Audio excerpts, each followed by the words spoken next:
You don't just live in your home. You live in your neighborhood as well. So when you're shopping for a home, you want to know as much about the area around it as possible. Luckily, Homes.com has got you covered. Each listing features a comprehensive neighborhood guide from local experts. Everything you'd ever want to know about a neighborhood, including the number of homes for sale, transportation, local amenities, cultural attractions, unique qualities, and even things like median lot size and a noise score. Homes.com. We've done your homework. This episode is brought to you by Progressive Insurance. Whether you love true crime or comedy, celebrity interviews or news, you call the shots on what's in your podcast queue. And guess what? Now you can call them on your auto insurance too with the Name Your Price tool from Progressive. It works just the way it sounds. You tell Progressive how much you want to pay for car insurance, and they'll show you coverage options that fit your budget. Get your quote today at Progressive.com to join the over 28 million drivers who trust Progressive. Progressive Casualty Insurance Company and Affiliates. Price and coverage match limited by state law. This is the story of the one. As a maintenance engineer, he hears things differently. To the untrained ear, everything on his shop floor might sound fine, but he can hear gears grinding or a belt slipping. So he steps in to fix the problem at hand before it gets out of hand. And he knows Grainger's got the right product he needs to get the job done, which is music to his ears. Call, click Grainger.com, or just stop by. Grainger, for the ones who get it done. It's time to dust off your glove, grab your bat, and hit the road for some baseball. But before you head to the game, make sure your ride is in top shape. At Axton Automotive, our skilled mechanics ensure your vehicle is running smoothly so you can focus on cheering for your team. Don't strike out this spring. Get your car ready for baseball season. Visit AxtonAutomotive.com or call 360-685-7976. What's up? It's your boy, the Ted Smith from the Men's Room. And did you know I have a podcast? Well, I do. The Podcast. New episodes uploaded every Wednesday on the Odyssey app.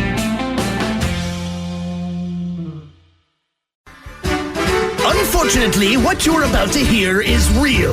The members of this radio program are simply not that bright, or what some people would call educated. They are merely stupid. They're not trying to offend anyone on purpose. And all have played doctors on TV. You have been warned and are cordially invited to join the party. This is the Men's Room. Forget it, man, and get with the countdown.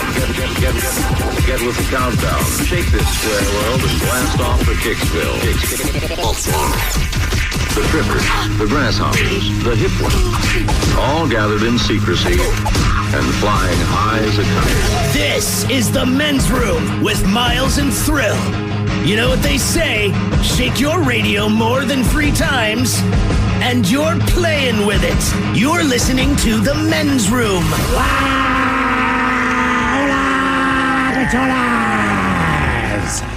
And away we go. Welcome to season 19, episode number 4132. Along with Steve the Thrill Hill, the Ted Smith, and my cock, Montgomery. Part of the Men's Room.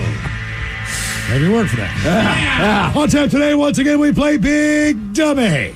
Ted's Meat and Potatoes gets cooking for the 4th of July. Yeah. We will play Profile This. Plus headlines, Men's Room Shot of the Day, fun with listener emails, and everyone's favorite, TV Time with Ted. Click. Quack. Drink Cathedral. All right, here we go with all the flooding in Florida. Authorities are now warning of swimming poisonous snakes. Cool.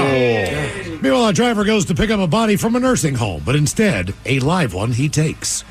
Fortune teller sees vision of robbing clients of $12,000 cash. If you get blood in Illinois, there'll be more weed in your stash. And a man in New Jersey shows the kids why they need to get off the beach. That is all coming on today's very special episode of The Men's Room. And now, here's the question.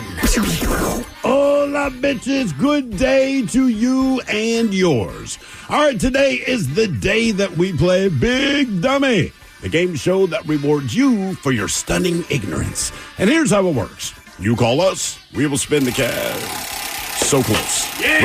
We're getting there. We will spin the category wheel, and then we'll ask you a question from that category. But here's where Big Dummy separates itself from your average, more reputable game show.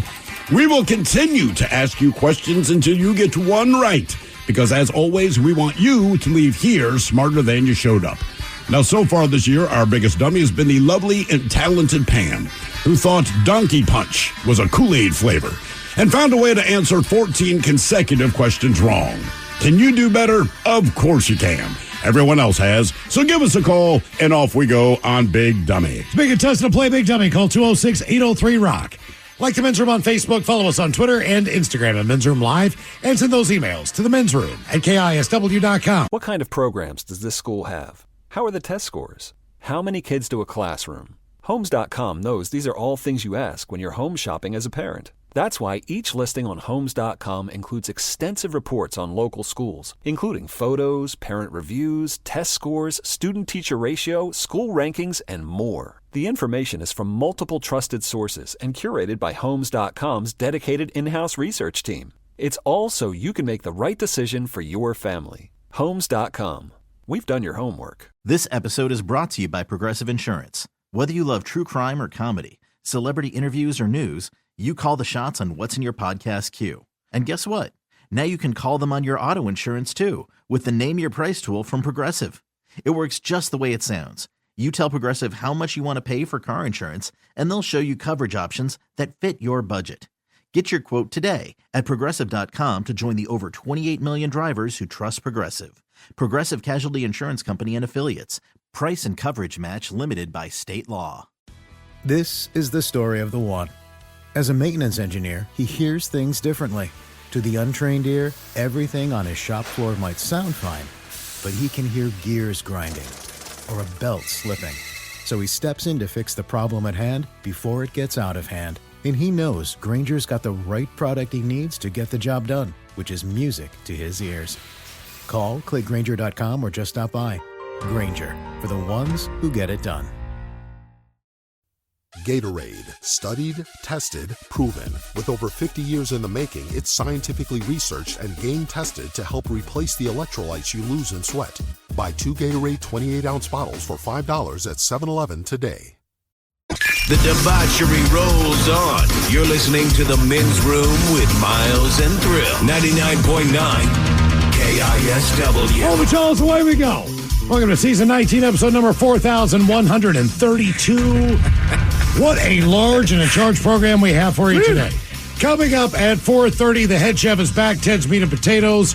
You get cooking for the 4th of July. Why get cooking already for the 4th of July? Why? Because the 4th of July is next Thursday. We will be off. Cooking. Yes. So probably a good idea to get this out of the way today. They polled some people, and these are what they said are the most important things for a cookout. The 4th of July. I can tell you, to me, what the most important thing is. What's that? If you do hot dogs, awesome. Love a grilled hot dog. Love a grilled hamburger. All the things. I know there's going to be side dishes. I know there'll be chips. I like two things. I like when someone shows up with a big tub of baked beans, number one. Sure. I think they're underrated. And also a plate of deviled eggs. Yeah, the problem with deviled eggs for me, if we make them, say we make 24 of them, by the time you get to my house, there's 8 left. Like once they're there, deviled eggs go very quickly. They're dangerous. I got in trouble at my uncle's house a few weeks ago. My aunt made some. Yeah. And I couldn't resist. I know. And he was like your cousin's not even here yet. That's what I'm saying. So how many did you eat? Well, I didn't eat any. And then my cousin walked in and I pounded down 2 pretty quickly. Well, that's easy to do. They're here. I mean, look, man. I think 4 is reasonable because it's 2 eggs. Yeah. I mean, you got 2 halves. I think I go about 6 2 on eggs. average. All right. I because they're good. Yeah. You don't eat them much. We'll talk about it, but to me, the deviled eggs, that's survival of the fittest. Whoever's there. I agree, man. Absolutely. I absolutely agree with that. It's deviled eggs. We know what's up, dude. No one's going to be nice. No one ever says, you know what, dude, you have the last deviled egg. It's like, no, we make eye contact, and there is a sprint to the tray that does. And for whatever reason, I'm one of those people who is the polite person who just waits for everyone else to get their food. No, come on, man. You can't do that. No, I'll do it here. So what they'll do is they'll bring the salespeople in. How do they get salespeople in here? They feed them lunch, right? But they have the lunch for them. They all eat first, and then we get to go and pick out the leftovers. So it's kind of like that. I only do that because the line is long. If I had access to it first, to me, we are dogs. You will put food in the bowl. I know I'm one of the litter, but like, dude, I'm going in first. Yeah. Sorry. Okay. All right. Well, if it's your place, I kind of feel like at my place, you let all the guests go first, and then. But look, the veteran move. It's at your place. You're hosting, right? So you do deviled eggs, some of those side dishes that you really, really like. And you let people have, look, man, you make a recipe and a half of those. So you make a great potato salad that everyone loves, and there's a big bowl. There's a small bowl in my fridge that you don't know about. Let's say you do eggs, some. I got 8 waiting for me when you leave my damn house. Let's say you do some men's room beer brats from Uli's, okay? Oh, nice. They are going to be delicious. But if you grill onions and peppers, or you have a side of sauerkraut, see, that to me is just as important as the actual brat or the hot dog, the accoutrement, so to speak. What do you have to put on that hamburger? Yeah, I hear you, but I just don't feel like 4th of July, the sauerkraut's showing up. Tailgate, kraut's there. Even if you're doing like brats and all that kind of thing. It can be cold. Correct. It can be cold. Like in that instance, you could have really cold crisp. God damn it, man, it's America's birthday. Get that sauerkraut out of here. Yeah. We beat the Germans twice. All right, okay. We've got 4th of July ideas and foods coming up with the head chef and Ted's Meat and Potatoes. Also, we'll have some updated locations on the Men's Room IPA. Pick up a 6-pack or a 12-pack for your 4th of July party from Black Raven Brewing. The complete list is at KISW.com, or as complete as we can make it at this point because it keeps going into more locations. But if you're at your store, pick up a 6-pack or 2 and look for that bright yellow can. What else do we have for you today? Oh, we play the game known as Big Dummy. It's an easy game to play. You're either playing for Team Sober or Team Not Sober. We will spin the category wheel our biggest dummy. That would be Pam, who took 13 questions. 13 questions to get one right. And as what we do when we play Big Dummy, like to do a men's room poll. Kind of an unfortunate poll the last time we played. You were going to soil yourself in a public location. That's not unfortunate. That's funny. Every once in a while, the older you get, the more that this number in your lottery you might just hit it, okay? But we picked some locations for this to go down. The first one was a first dinner date. You are out on a date for the first time. You crap your pants. Yeah. Next up, at a concert. You paid for the ticket. If you know anything about concert tickets, you bought it 6 months in advance. You've been waiting for the show. You went out, got some food early. You did all the things. You get to the concert. You get through the security. You sit down. You crap your pants. I'd say it's right at the moment they introduce the headliner. You know what I'm saying? Ladies and gentlemen, right? The Red Hot. Yeah. Maybe next item forbids, you're going to go to a sporting event. Let's see here.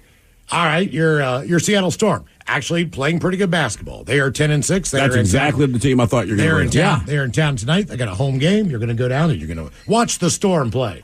You get some food. You go to Kia. Maybe you go to Aqua, get a couple shots of tequila, get some tacos, roll on down the Climate Pledge, sit in your seat. You crap your pants right away. Okay, right away. And the fourth option, you're going to Disneyland. Now you paid a ton of money, hotel, flight. Maybe you got a park hopper pass. Who knows? You get through the gates of the Magic Kingdom. You crap your pants. Here's how the results shook down. Coming in at 4th place at 15% of the vote, you said if you had to poop your pants, it would be at a sporting event. So that was the least likely place that you would want to do it. That makes sense. You think? Also depends on the look. We already debated this. Sounders match, not the worst place to crap your pants. Why? It's 90 minutes. Now you go into a baseball game, you crap your pants there, you might be sitting in it for 3 hours. Conversely, a football game, about 4 hours, 3.5 hours. Well, the Sounders game is that everybody stands. Most sporting events, when something exciting happens, you stand up. Sounders, look, man, you crap your pants. Everyone sitting behind you knows it because everyone is standing up. Well, same with the concert, depending on the band. Yeah, you might be standing up the whole time. So a sporting event comes in at 4th place at 15%. Coming in at 3rd place, you said a first dinner date. 16% of you. Only 1% more would rather crap their pants at a sporting event than at a dinner on a first date. Well, the argument that a lot of people made, because I could not believe that that's what they picked, but they said, look, man, crap yourself at that first dinner date. If you get a second date, you know this is the person for you. But all I can think is, you're not getting a second date. Nope. Coming in at 2nd place, 19%. Tight race here. Concert. You said, you know what? I will, one out of 5. I'm going to crap myself at a concert. Would they feel that way if it was like You're not going to Climate Pledge, brother. This is you bought a plane ticket. You're going to the Sphere like Ted is, right? You're going to go see this is a different kind of concert. This is like an event within a concert, and then I've already got a venue picked out if I'm doing it here, though. Where are you pooping?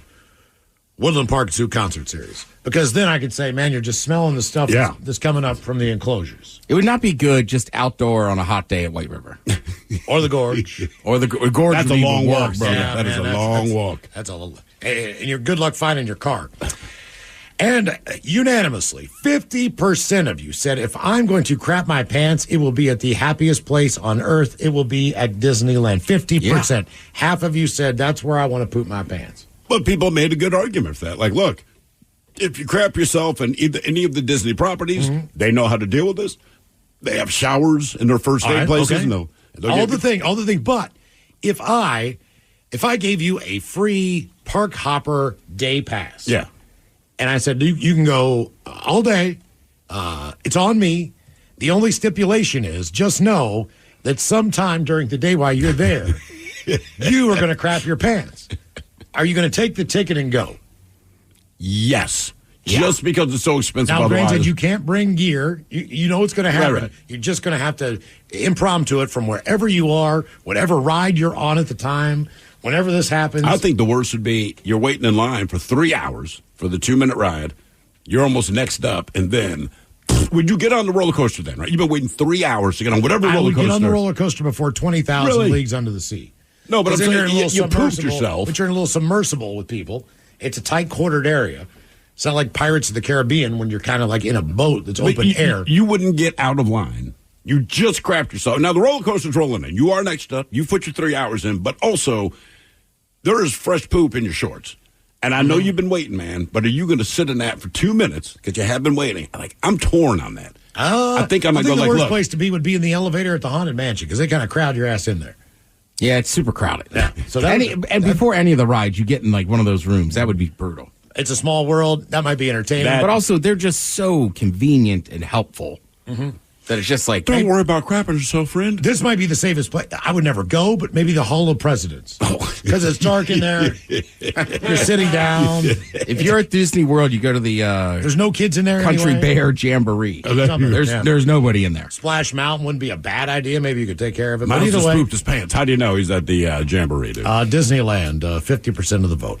Okay, so on this week's poll, we're going to have you pick one. And basically, these are all within the world of the arts to some degree. Sure. Now, keep in mind that you might have an interest in a lot of these things already. But the idea is that as far as what we know to be popular now, as far as people wanting to be internet, influencers or whatever your goals are, these are some things that people still have interest in, but just not to the same degree maybe as they used to. Sure. All right. So the first thing that you'll be able to do is you will be able to paint like Picasso. Keep in mind, Picasso. Not Salvador Dali, not Vladimir Kush. Picasso. Yeah. Or as I call it in my home, Pablo. My kids' art. Yeah, pretty much. But you have that skill level. Look, I know he's okay, no, let me just say this. I know he's famous. I get it. But if you could, quote unquote, paint like Picasso now, I feel like we've handed out our you paint like a child ticket already. And he's got so now. But it's definitely a style. It is. I just don't know that anyone would be impressed now. They'd be like, you are a big dude. I would honestly have to, man, that's cool. You framed your kid's artwork. You'd be like, dude, I painted that. I'm like Picasso. You paint like Picasso. That's look, world famous painter. All right, second up. You can write like Stephen King. All right. So when you put pen to paper, you can put together a story that is intriguing, terrifying, interesting, scary all at once. Whatever you want to. Hey, look, Stephen King just does not write horror. He writes. Yeah, he writes a bunch of Shawshank Redemption, a bunch of stuff. But either way, you're a great writer. Will you be published? Probably not. Don't know. Will anyone be able to read your stuff? I mean, if you hand it to them, I guess, make Xerox copies of it. Either way, you can write. So you can write. You're very proficient at writing. Third on the list, you can sing like Pavarotti. Mm-hmm. Now, he is one of the tenors, correct? Correct. Would it be 3 tenors? Yeah. Yes. And can you name the other 2? There's Domingo, right? Flacimo, something Domingo, I think. Flacimo? Man, I don't remember. Flaccid emo. Flaccid emo. He can't get it. Domingo Flax. I can't remember, man. Mike, can we give him a little Pavarotti? You know what? From Pagliacci? We can give him a little bit of the Pavarotti here. You ready?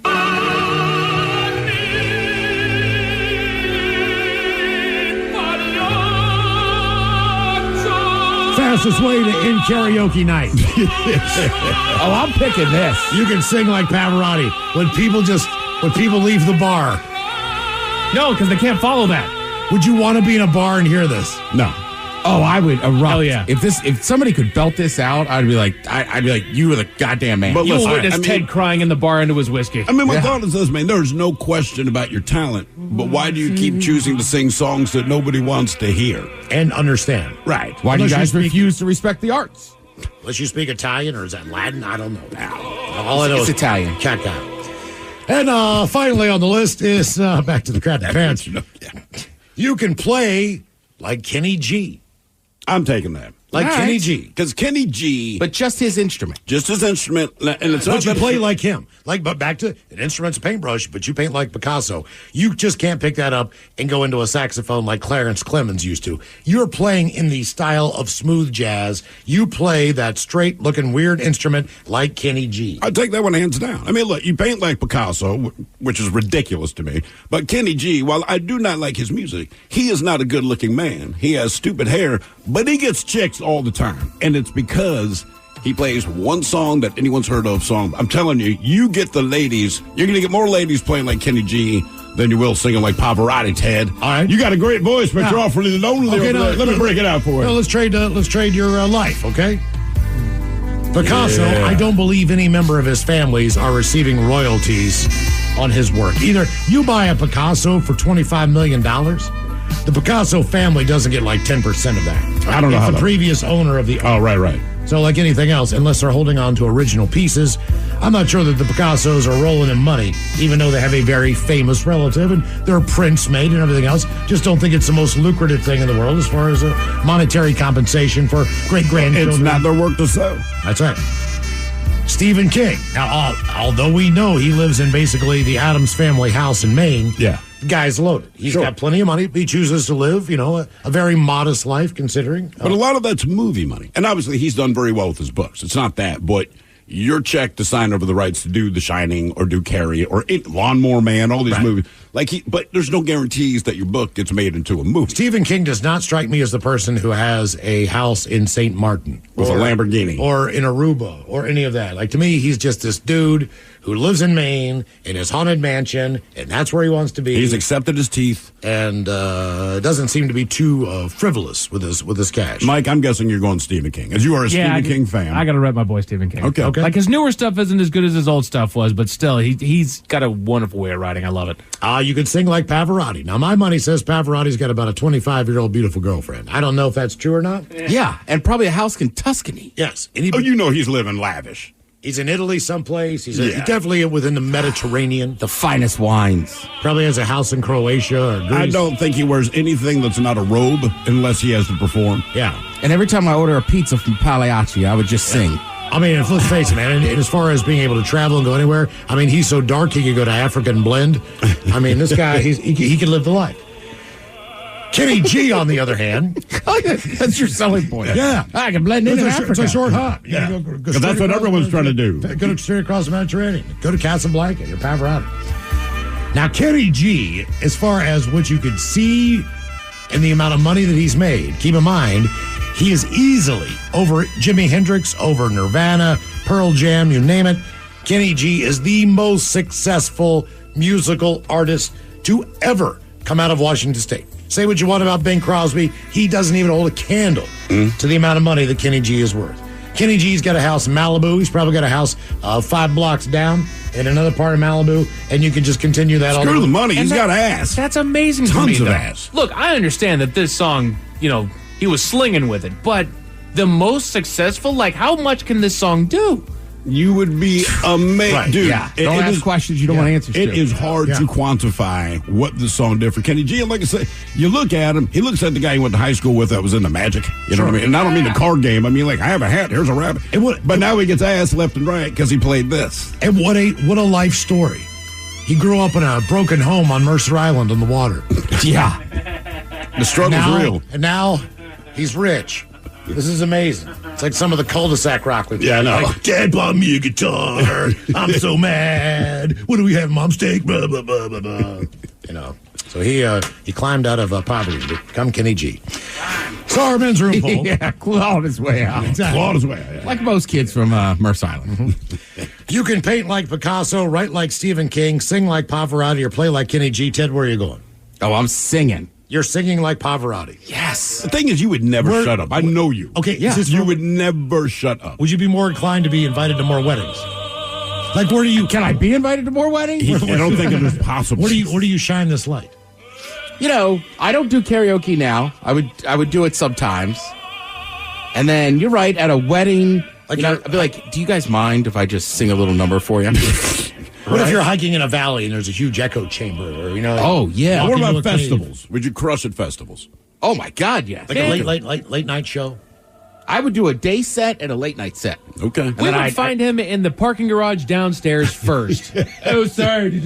Did I bother you guys? Does it carry? My bad, I didn't know. The acoustics are just amazing in here. No, my voice sounds great here at Golden Gardens. And Mike, you said you want to write like Stephen King. Oh, yeah, all day. What kind of books are you writing? Oh, horror movies, man. So horror novels. You're sticking to that genre. You bet. You Okay. bet. I want to write some twisted stuff. All right, fair enough. Okay, Steve, you say you're taking Kenny G every day? F yeah. Are you kidding me? Look at this dude, and chicks go crazy. If you can look like that, play this, and that works for you, I'm in. I think I'm right there with you. Yeah, I mean, look, I spent my entire teenage years I made an effort to look good. He just wakes up, is my hair curly? All right, give me my sax. Wasn't he the face that you saw when you lost a job, though, Miles? Oh, yeah. It was him and John Tesh. So I was working at a classic rock radio station. The boss brings me in the office, get off the air at 10 o'clock in the morning. And he says, I'm sorry, guys. We're going to have to let you go. Oh, no. What happened? Well, you have to sign this. Get out. By the way, we turned around. There were 2 cops. Okay? And they were escorting us out, watching us pack our boxes up. Thank you, iHeart. So obviously they're there for a reason. Someone had messed this up. It has happened before. Someone had messed this up before. Either way, okay, good enough. But before we're walking out, the general manager's there. The sales department was upstairs. And I said, hey, man, there's a couple people I really just, promotion director, people I've worked with. Can I have 5 minutes just to go up, shake their hand, and tell them thank you for everything? And, just say, hey, here's my number if you don't have it. Please be in touch. Yeah. Thank you for everything you did. And he's like, Jim Dolan, he's like, hey, man, you go up there, man, and you say goodbye to whoever you want. You take as much time as you want. I walk upstairs into the lobby. They have already changed the logo from the classic rock station to Smooth Jazz, which is a Kenny G saxophone. And there's a stand-up picture of Kenny G, and on the other side flanking him is John Tesh. John Tesh. They did this within 12 hours. All right? I walk in to the sales office. They are throwing a party. They've got Smooth Jazz cakes. They've got the color of the balloons. They've got a catered lunch. They're getting ready to do a presentation. I walk in. You could hear a pin drop. Oh, Miles, you're here. Yeah. So I walk in, say goodbye to the people I'm going to say goodbye to, get back in my car, and really I did get in my car and think, just lost my damn job. Because they were not going to put any DJs on. Right. I basically lost my job because of Kenny G and John Tesh. I can't even tell you another artist that was even in that format. I can't. I really don't know. Yeah, think about it. We know Kenny G, he owns it. John Tesh kind of does all the background I don't know work. if they played any Mancini. I can't think of. I don't think Smooth Jazz. Yeah, Smooth Jazz is different. But Michael Bolton. Michael Bolton. Is he Smooth Is he Jazz? Smooth Jazz? You could play him on Smooth Jazz, I'm assuming. Okay. So our men's room poll, pick one. Paint like Picasso, write like Stephen King, sing like Pavarotti, or play like Kenny G. The poll is up now. If you follow us on Twitter, @Men's Room Live. For those in the market for flavor, there's Modelo Spiked Aguas Frescas, a flavorful drink that's a modern twist on a Mexican street classic with 4 vibrant and refreshing flavors.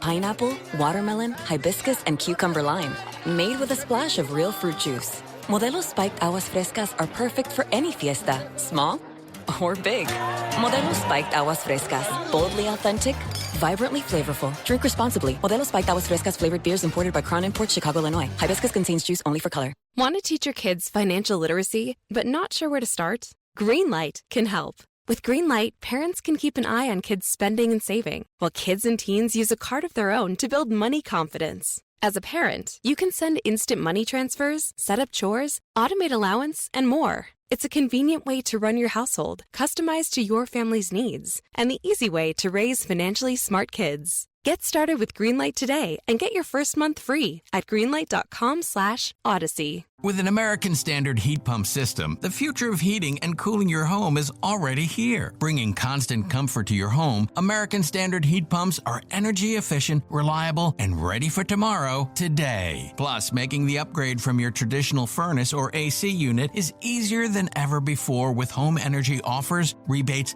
and tax credits. Learn more at AmericanStandardAir.com/electrification. American Standard, built to a higher standard. Better health isn't always about the big things. Sometimes it's a nudge from a friend, or a head nod from a fellow jogger, or even a smile from across the breakfast table when you've decided to pass on the bacon. It's the little things that lead to better health, and Regence is here as a partner, opening doors to the care you need, no matter the size, because it all adds up to something big, a healthier you. Regence Blue Shield. Together we health. KISW. The shenanigans continue. This is the men's room with Miles and Thrill.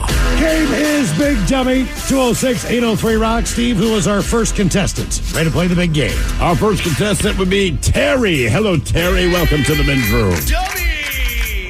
Hola, amigo. Hola. Terry, are you sober or not sober? I'm driving, so I'm sober. All right, Terry, welcome to the program. A big dummy. Terry, how many times are you going to hear "Back It Up, Terry" in the next week as we get to 4th of July? Terry. All right, Terry, our men's room poll, you're going to pick one. Are you going to paint like Picasso, write like Stephen King, sing like Pavarotti, or play like Kenny G?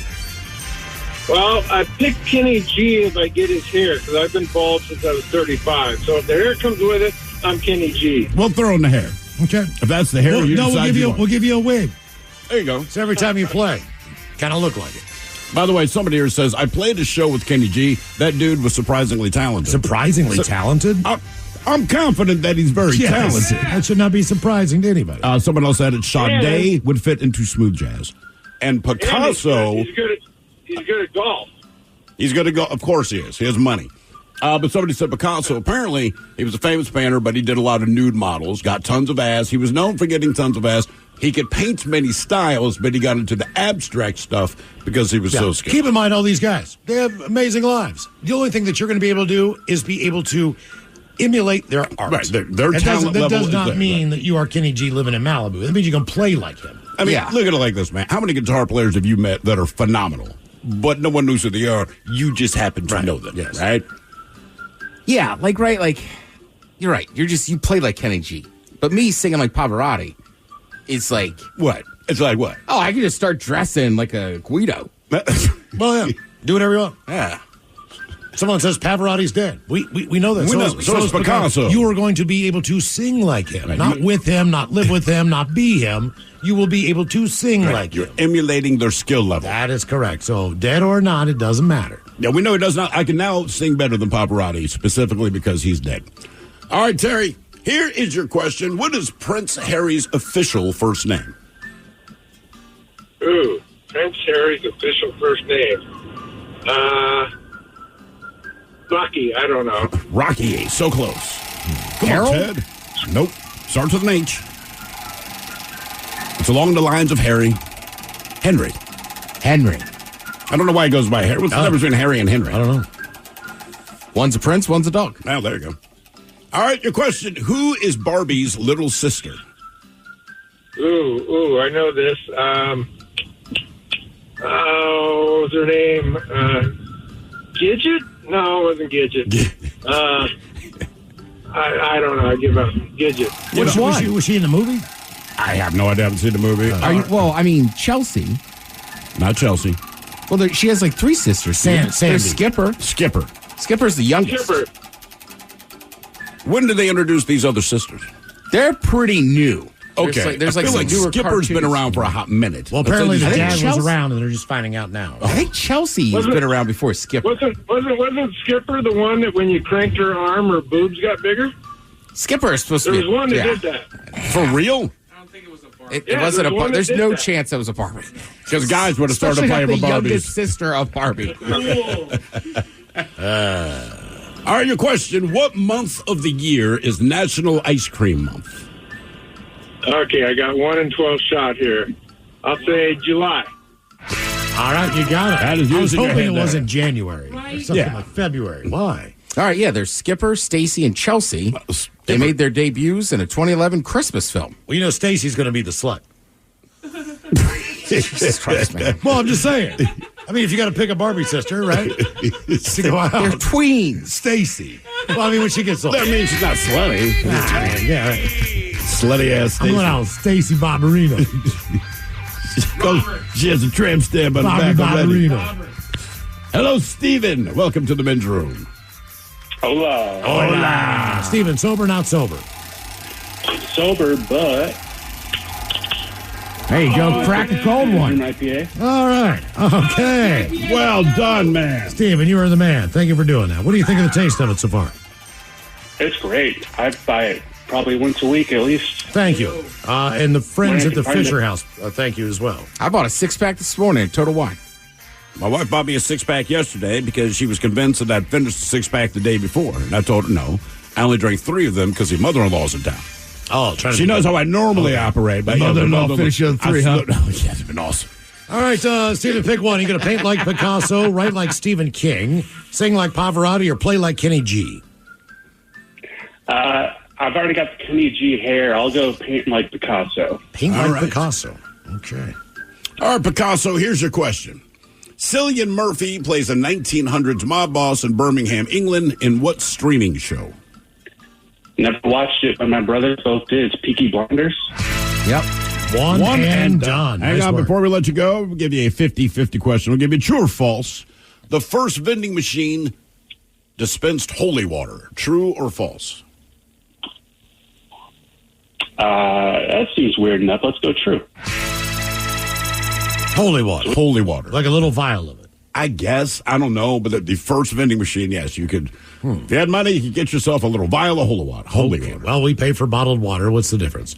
Game is Big Dummy 206-803-ROCK. Hello, Danny. Welcome to the men's room.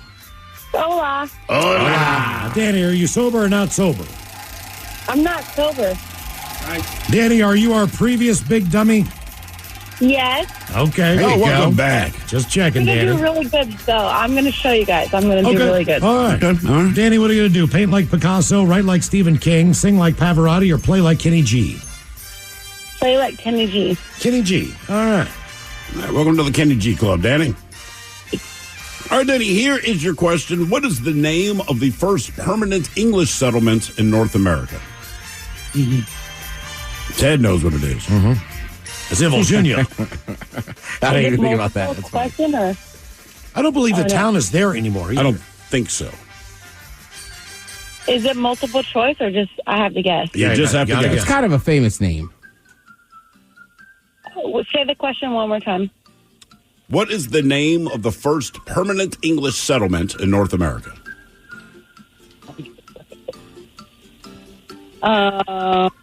English settlement. Louisiana Purchase. That was French, but That would be Jamestown. I watched a whole special on that in the last few months. What, Jamestown or Louisiana Purchase? On Jamestown. Because right. there was other support ships that showed up, and they all just vanished. Right, that's the one where they were. How long were they there before someone returned? Was it like a year and a half or something? Yeah, I think it was like a year and a half. So there was some wild theories that maybe the natives had just killed them and this and that. Then there's some theories that they just walked off with the natives. The natives were like, come on, and just started mating with the natives. And eventually, like, because they were like, there is some lighter skinned natives now. Yeah. oh, I think we know what happened. Yeah, Mama. Follow-up question. So it's Jamestown. Yeah. Who's James? King James? King James. That's exactly right. King James. I mean, he did a lot more than just make a Bible, dude. Wait a minute, dude. All right, your question. What American financier was convicted of running the largest Ponzi scheme in U.S. history? Rockefeller. Who? Rockefeller. No, what was that guy's name? Bernie Madoff. Bernie Madoff. Bernie Madoff. Bernie Madoff with a whole lot of money. Yes, he did. A lot of famous people's money, too. Bernie Madoff with a good bid in prison. Oh, dude, he was apparently the man when he got there. Was he? Oh, yeah. Yeah, when he got the other prisoners, like, are you basically the Bernie Madoff? Yeah. And when he explained his process to the cons that were in there, like, they don't care. They're like, dude, that is awesome. To them, he was a modern-day Robin Hood. Absolutely. Except for he was taking all the money for himself. Yeah, but they're like, yeah, that's the difference. Robin Hood gave it out. Bernie Madoff just took people's money. Do we know that Robin Hood really did that? Yeah. I think Robin Hood's like, look, man, I'm a thief, but I want you to write posthumously that I did good stuff. I'm going to give you a bag of my flour here. Yeah. Cool. There you go. Get out of here. All right, your question. Richard Hatch was the very first winner of what TV reality show? The Real World. Survivor. That show is still freaking on. Yes, it is. At some point, they're going to run out of countries to film it in. All right. You know what? I hate to admit this. That guy was right. I guess there was a doll back in the day called Growing Up Skipper. Uh-huh. Her chest got bigger. For real? What year was this thing released? It looks like the 70s. I'm just like, I mean, it's a little girl playing with her, but I'm just like, God, it just, yep, twist her arm. And her boobs got bigger. Yep. Is that Terry? My apologies, Terry. Hang on, I'll go back to it, Miles.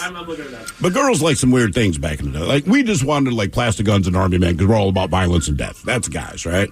But I remember, so there's the Baby Alive doll, and then every year, right before Christmas, whatever upgrades they'd made to a doll, they let you know. And I remember this one was, now you give her a bottle of milk, and when you change her diaper, they're like a poop and pee stain in there. Yeah. My brother and I were like, no, nobody wants that. Why would you want that? And all the little girls were so excited. They got to say, all right, we're going to watch this video, see your boobs get bigger. They have a measuring stick. Oh, my God. You crank her arm. And That'd be a great magical power to have. Good I'll Lord. crank your arm, make your boobs bigger. Yeah. All right there, Danny, here's your question. Look what it worked for me down here. What character is known to say the phrase, there's a snake in my boot? Yeah. Woody. Yeah. All right, Danny. Huh. That was Better than such enthusiasm. Better than last time. Way better. Game is Big Dummy 206-803 round. Hello, Bryce. Welcome to the men's room. Hello. Hola. Bryce, sober or not sober? Sober. Okay. Bryce, I'm going to get you to pick one of our selections on the men's room poll. Is it paint like Picasso, write like Stephen King, sing like Pavarotti, or play like Kenny G? Right, like Stephen King. Right, like Stephen King. I like Stephen that. King. Stephen. Okay. Are you a Stephen King fan? No, but it's probably the easiest one there is. Bryce, did you find the world's last Quaalude? What? The answer is yes. All right, Bryce, here is your question. Who was the first president to visit all 50 states? Reagan, Nixon, Kennedy, or Clinton? Let's see. Kennedy died before he could. I'm going to assume Clinton. Reagan. Nixon. Nixon. He got around. Isn't that amazing? Yeah, How many presidents don't visit the states of the country they represent? Thanks for all your hard work. Well, I mean, back in the day, travel was just so tough. Clinton never But came to now- West Virginia. I mean, what's your excuse now, man? I don't know. It Like, seems- visit seems the like- states, man. Get your Yeah, you're right. The asses out president there should go to every and state. visit the frickin' states, for Christ's Know sake. what you represent. Yeah, that's all. Like, seriously, you're the president. Just go to all 50. And look, you're only there for a couple hours. You say some BS and you move the hell on. But at least show your damn face, man. Hell, my mother made me do that crap. We're having guests over. I know you want to be in your bed. Just come downstairs and say hello. It's basically the same thing. I think you just say something that they're known for, right? I love corn. Yeah, like if I was in Nebraska, I'd be like, the hell of Iowa, you got the corn. Exactly. Rah! And off you go. Hey, I have a fun fact about Clinton. All right, what's that? I heard before he became president in college, he showed more than just his face. Oh, yeah, that's been a well-established story, man. I believe then 50 years from now, everyone could look back at the family tree and see Bill Clinton on there. Like Genghis Khan style? Something like that. Well, what we know is you can't get pregnant doing the things he liked. All right. Your question. See, that's funny. What elected official lives on the grounds of the U.S. Naval Observatory?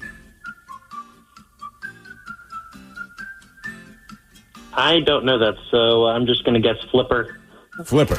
Rear Admiral? Vice President. VP. Oh. Yep, VP. Question 3, Bryce. Question number 3, Bryce. What popular Halloween candy was originally known as chicken feed? Candy corn. There you go. I don't know why they changed the name. No kidding. It tastes about the same. Basically, I bet no. It's an edible earplug. I bet chicken feed tastes better. What does chicken feed? Like dried marigolds? Corn, Yeah. It's what we crunched on at Black Raven up there. Guarantee you that tastes better than doggone candy corn. Yeah, it's like candy corns. If you don't want to eat them, use them as earplugs. Seriously, go to the Halloween hullabaloo. Oh, yeah. I'm sure there'll be candy corns out there. If you're going to the show, you're worried that it's loud, just grab a candy corn and stick it in your ear. What? What's wrong with the candy corn in your ear? Not at all. I just don't like candy corn. That's what I'm lamenting about. I hate it. They were okay. They deserve no perk. Terrible. Hello, Rob. Welcome to the men's room. What's that? Sober, not sober.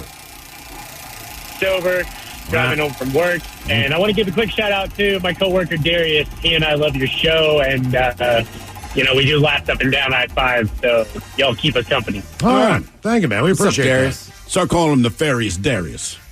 And ask why. Just say you don't want to know. All right, Rob, here's the question. That's why he does the driving. How many elements are currently on the periodic table?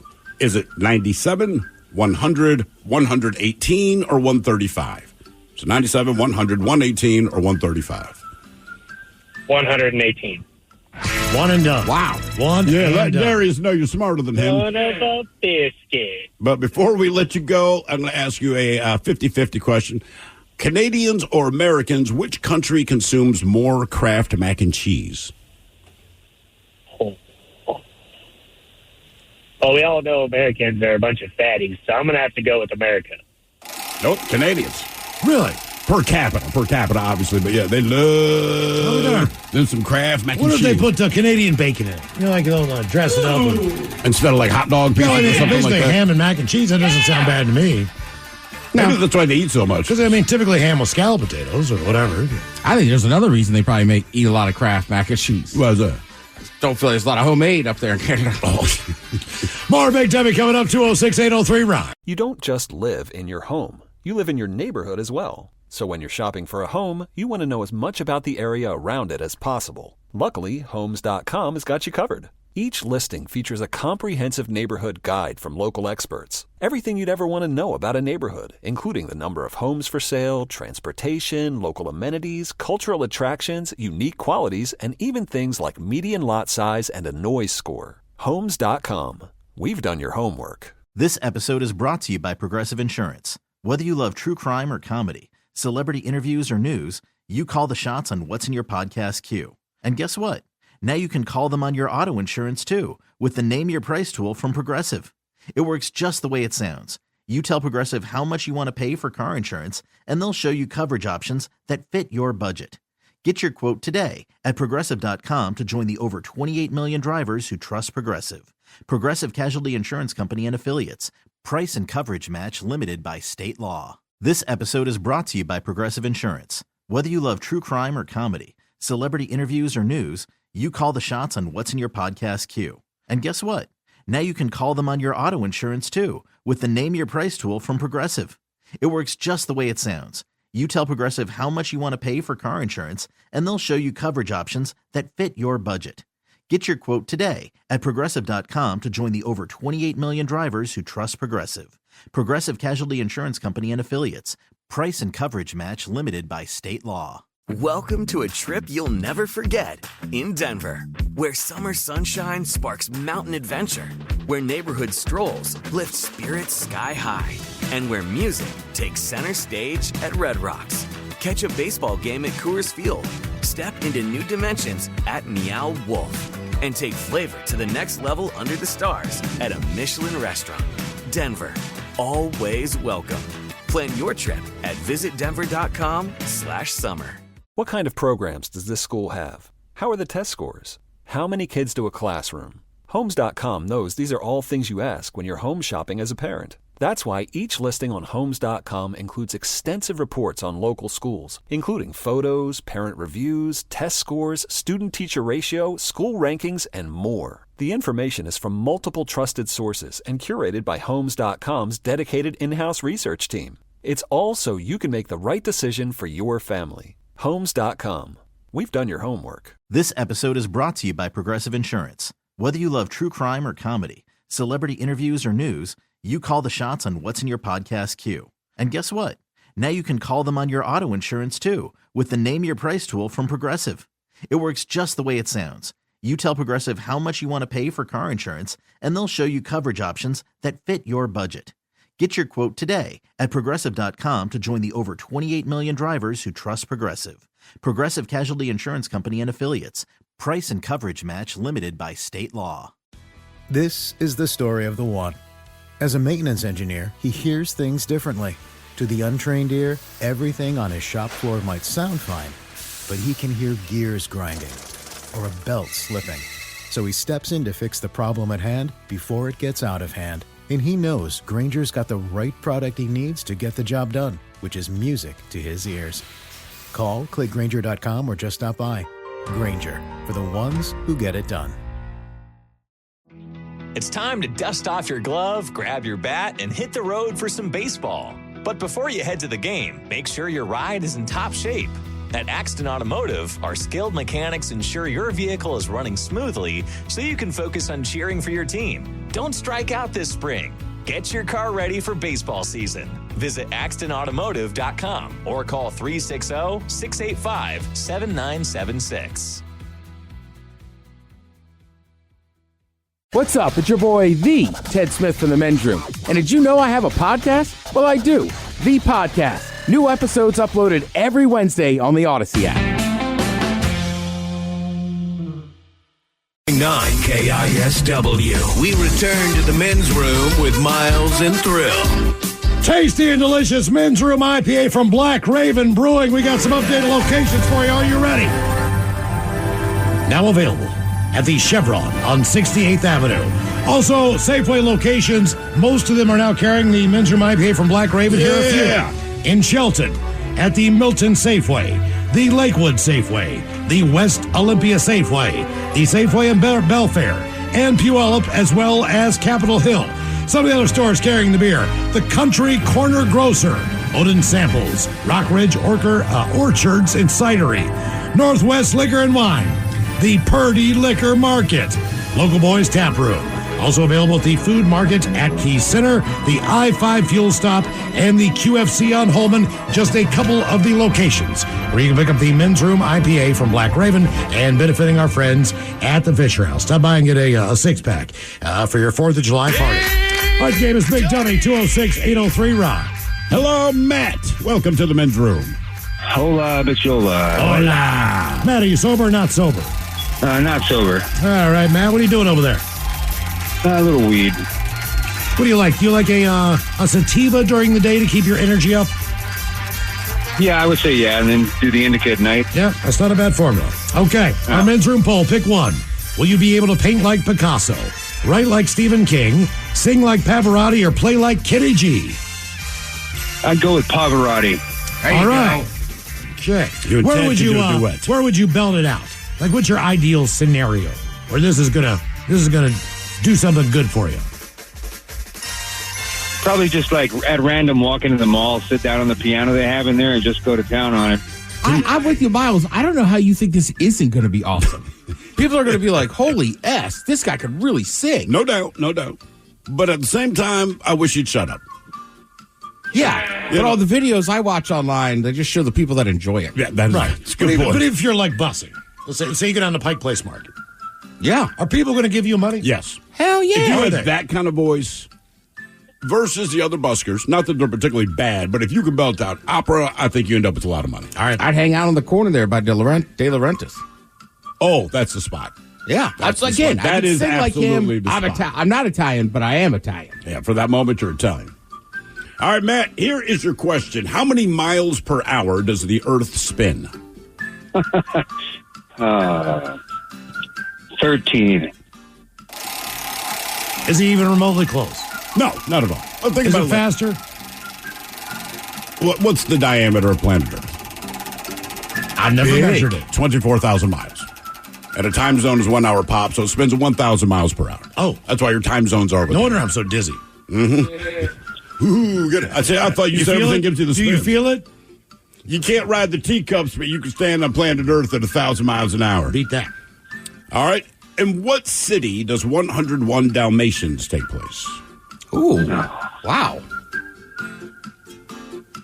San Francisco. Cleveland. London. Yes, Cleveland.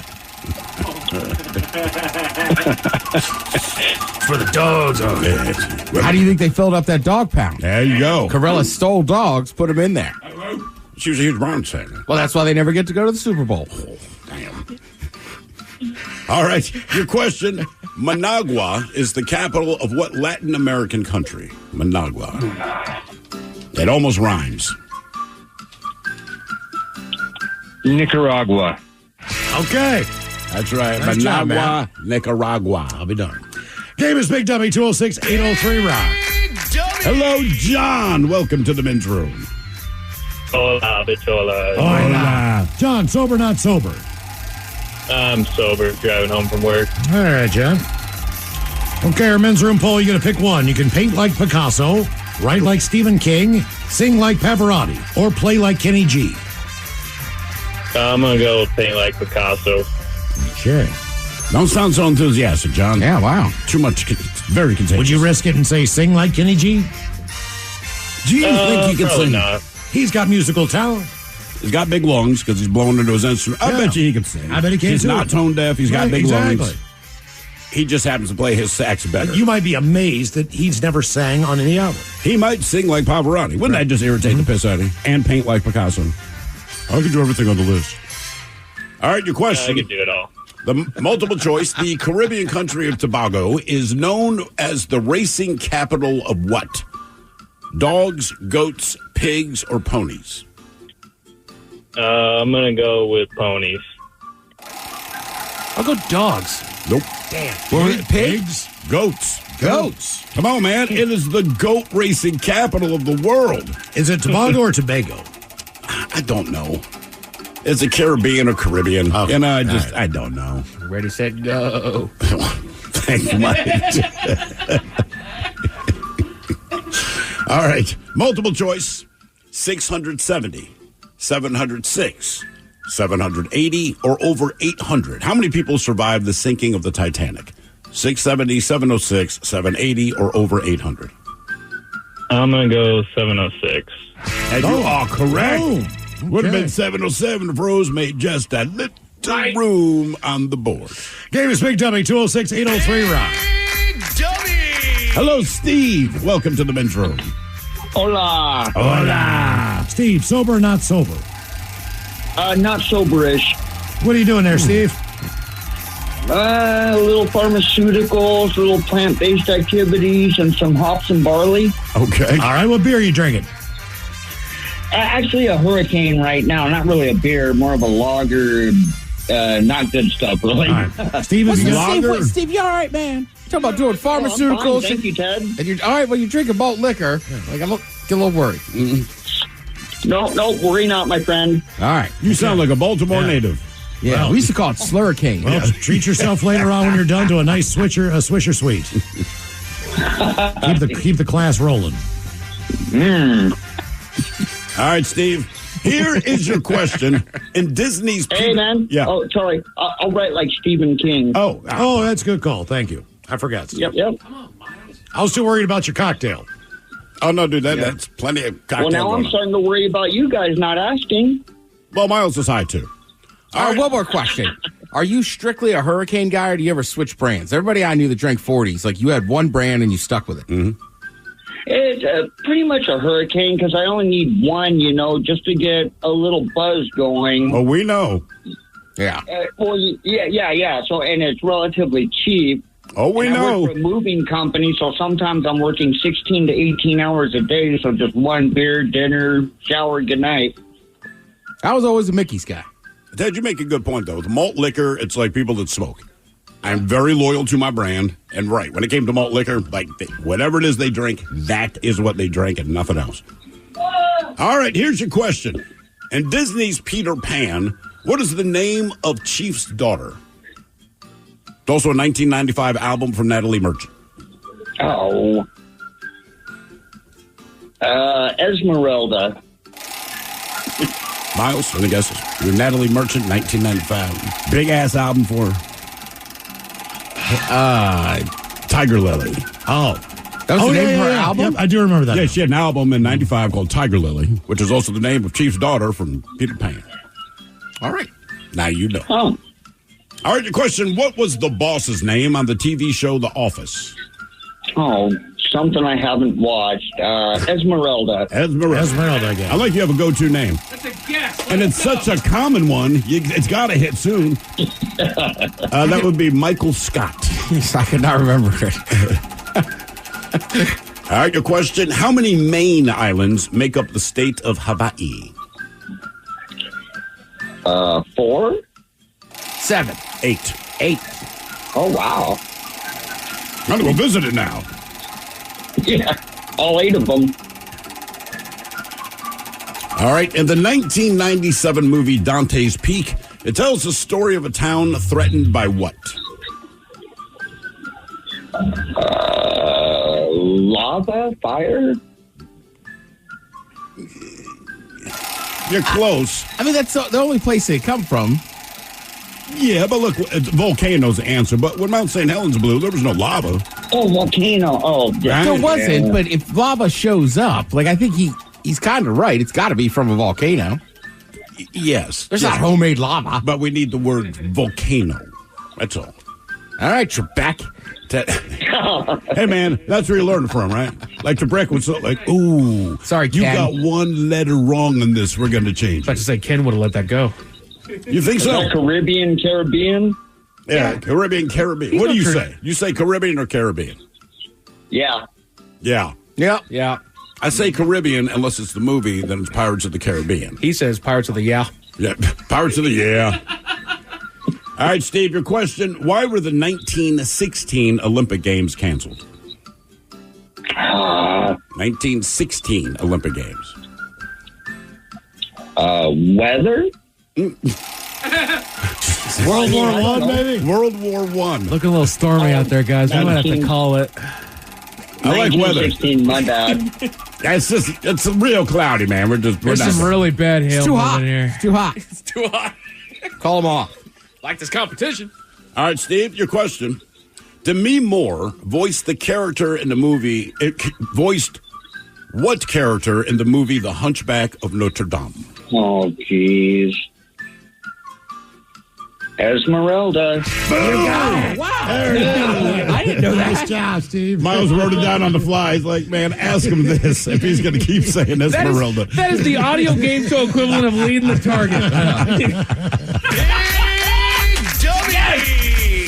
Oh, let's see here. Hello, Connor. Welcome to the men's room. Hola, bitches. Hola. Connor, sober or not sober? Sober, coming home from work. Just got past some course traffic. That was horrible. Where are you driving at?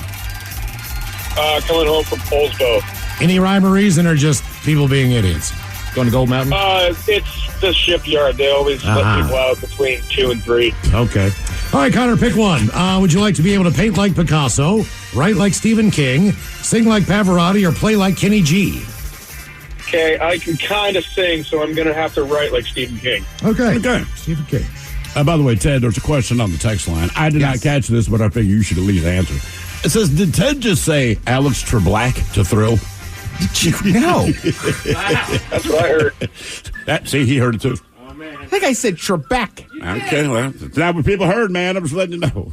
My bad. Damn, I Ted. usually say that all the time. I didn't mean to say it on the air. Alistair Black. But only on Thursdays. What do you people think? What is going on between your ears? What do you mean, you people? Yeah, what do you mean? I mean, probably white people. All right, here's a question. Which of these sports will not be part of this year's Summer Olympics? Baseball, breakdancing, skateboarding, or sport climbing? So it will not Climbing. be. I'll say baseball. So this year's Summer Olympics, you will see sport climbing. You will see skateboarding. You will see breakdancing, a.k.a. breaking. You will not see baseball. They're coming back in 2020. I want to say softball and baseball punted out of this year's. They'll be back in 2028. And the other one, crap. There's skateboard. Oh, surfing. That's one of the other new ones you'll see. Now There goes my one at Dunn Street. That's all right. That's all right. All right, your question. What Benedictine monk invented champagne? Oh, man. You know this name. Even if you don't realize who this person is, I promise you've heard this name. Brute. Carlo Rossi, I don't know. Dom Perignon. Dom Perignon. Yeah. Technically, Dom Pierre Perignon. Oh, Dom P. Yeah. Donna PP. You ever had some of that stuff? I don't know if I have. I wouldn't. I wouldn't know. I would know based on the fact good? that someone would say, "Look what you're drinking." Dom Perignon is pretty damn good. And one time for my birthday, a girl I was dating got me like a more expensive bottle of it. Yeah. It was the best champagne I ever had in my life. Really? Yeah. Okay. I like champagne a lot. You didn't pour it over your head or anything and waste it. Yeah, my birthday. It was like a $9 bottle of champagne. Ooh, yeah, you're drinking that. Honestly, I think we ordered a pizza and drank it. Pizza and champagne, baby. Class. It was. All right, your question. It will be. Mach refers to the speed of what? Sound. According to Gillette, it's the speed of shaving. Game is Big Dummy 206-803-ROCK. Don't you hate that, man, when you can never remember what brand of razor you have at home when you have, when you have to buy the blades? Like, because I've had like 2 or 3 different ones. So there's 2 or 3 major brands. That's what, Gillette? And I always got to look at it like, do I have the ball? Do I have the... I don't think I've switched off the Mach 3s in 15 years. I think I have Mach 3. I'm not sure if I'm a 2-blader or a 3-blader. Because I went up to like 5, and I'm like, 5 is just too You don't much. want to make this $50 mistake after they have to come and unlock the case. Right. Yeah, that's right. I'd say Miles, not a problem for me. I use Dollar Shave Club. They send it to my door. Oh, is that right? That's right. Oh, that's worth it. Very convenient. Absolutely. Is it literally $8 a month? It can be. It can be. It can be. How much do you legit? Because you're bald as well. You're shaving your head. You got the mustache, the beard. So I'm doing for it. You, I'm doing it every other month, and Okay. my wife is also using their products as well Downstairs. and it costs maybe about $12 every other month. Okay. But, I just thought but the of thing that. is, I'm not buying just razors. I've got washcloths in there, and their soap, and I've got their shave butter. Like I go full out with their stuff. All right. Not a sponsor. What's shave butter? It's shaving cream. They just call it shave butter. Okay. But you can also use it in a pinch for cooking. And it's more of a lotion. That's the thing. It's not a cream. It's more of a course. lotion. So, But we're guys. I think We you got should have butter. shea butter. shea butter. It's some credit. Shea butter. Hello, Adam. Welcome to the men's room. So you're taking Pavarotti, I'm guessing. Correct. You should if you're not. All right. Sober or not sober? I'm on Bud Light number 4. All right. Bud Light. You're on your way. On your way. All right. All right, dude. Hey, I got 2 quick things for you. Oh boy. All right. So, Thrill, I'm the guy that grows the mushrooms that you like to eat. Okay. Thank you for that. I appreciate it. Cremini? Yeah. Miles, I'm the guy that corrected you on Hagen. Oh, all right. And what you did not call him a dumbass. What did you call him? No, I called him a noob. Noob. Do you have one of those in your area? Nohomis is the closest. Okay. Well, I like a good grocery store. So what? It's Like Hagen, right? I do like grocery stores. So if there was an Aldi in the area, I would want to check it out. There's a bunch of really good grocery stores on the East Coast that we don't have over here. So if I ever see a new grocery store that looks like one of those, I'm like, I'm going to go in there and do some shopping. You never been into the it? the only reason I corrected you is because I got so much crap when I moved here. Oh, okay. Yeah. And what is the correct way? Hagen? Hagen. Yeah. But you never been to one? I've never even seen one. I know They're you nice. have, Mike. Yeah, they're nice. I like them. You leave the city. Yeah. They are great stores, man. I've been to the one in Stanwood a bunch of times. I've never been to a Hagen. Hagen. God, we've said it so much, I honestly, God, I cannot remember which way it goes now. All right, Adam, here's your question. What kind of nut is used to make marzipan? Pistachio? Not a bad guess. Marzipan, what is that now? Macadamia. It's like a cream. A lot of Italian desserts and stuff. It is fantastic, yeah. Macadamia? Not macadamia. Oh, man, Italian nut. Almond. It is, in fact, an almond.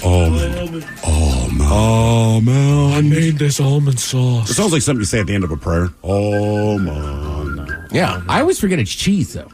What, marzipan? Yeah. Yeah. But it it's so shows up sweet. with dessert so much. Want my almond cheese?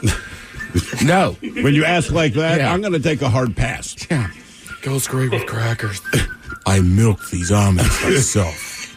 It's hard to find their nipples, but I have time. All right. You ever milk a nut? I'm a nut milker. All right. Here's a question on a standard Monopoly board. What color are the chance cards? Yellow? Orange. Or as they say in Baltimore, orange. That's community chest. Yeah, that was Skipper. All right. That's what they're going to name that Barbie. The community chest. Move her arm. All right, your question. Not counting Elvis Presley, what actor is mentioned by name in the Shania Twain song, That Don't Impress Me Much? Damn, you got it quick. Yeah, it's a classic song. It is. I hate it. I don't know. And it was more that she wasn't impressed by this guy that was shocking. Like, really? Well, I will give you a hint. This guy's son or daughter, I believe, has made it clear that they are not impressed with them either. Yes. Daughter, I believe. Daughter? Yeah. Elvis Presley. Other than Elvis. Bro. Looks just like him. What actor is mentioned by name? He's going through... Brad Pitt? Brad Pitt. Yep. Question 4, Adam. I get the impression outside of fans, it doesn't seem like a lot of people seem to like him. You do not. I've heard that he smells bad and he's just not a good person. Yeah. I did meet him once and he annoyed the living piss out of me. All right, your question. Seriously. Do you know who I am? Yeah, you know who I am? I do. And in spite of that, you will wait in line. Congratulations. All right, what fruit comes in Chubby Gray and Jubilee variety? Grapes. What? Grapes? Cherries. Watermelon. Oh, damn it. I'm thinking of the dessert, Cherry Jubilee. Oh, that makes sense. That's a great word. What, Jubilee? Yeah. It just sounds happy. Yeah. All right, your question. Where are U.S. coins with the letters WP mark minted? I think they're only minted in 4 places. That is correct. Well, it's got to be my next question. How many active U.S. coin mints are there? That was the follow-up question. So you got 4 on that. So look, you got D means Denver, P is Philadelphia, SF is San Francisco. What is WP? DC? West Point? West Point. Question 6, Adam. Question number 6, Adam, I'll tell you what. We'll get to that one on the other side of the break. Okay.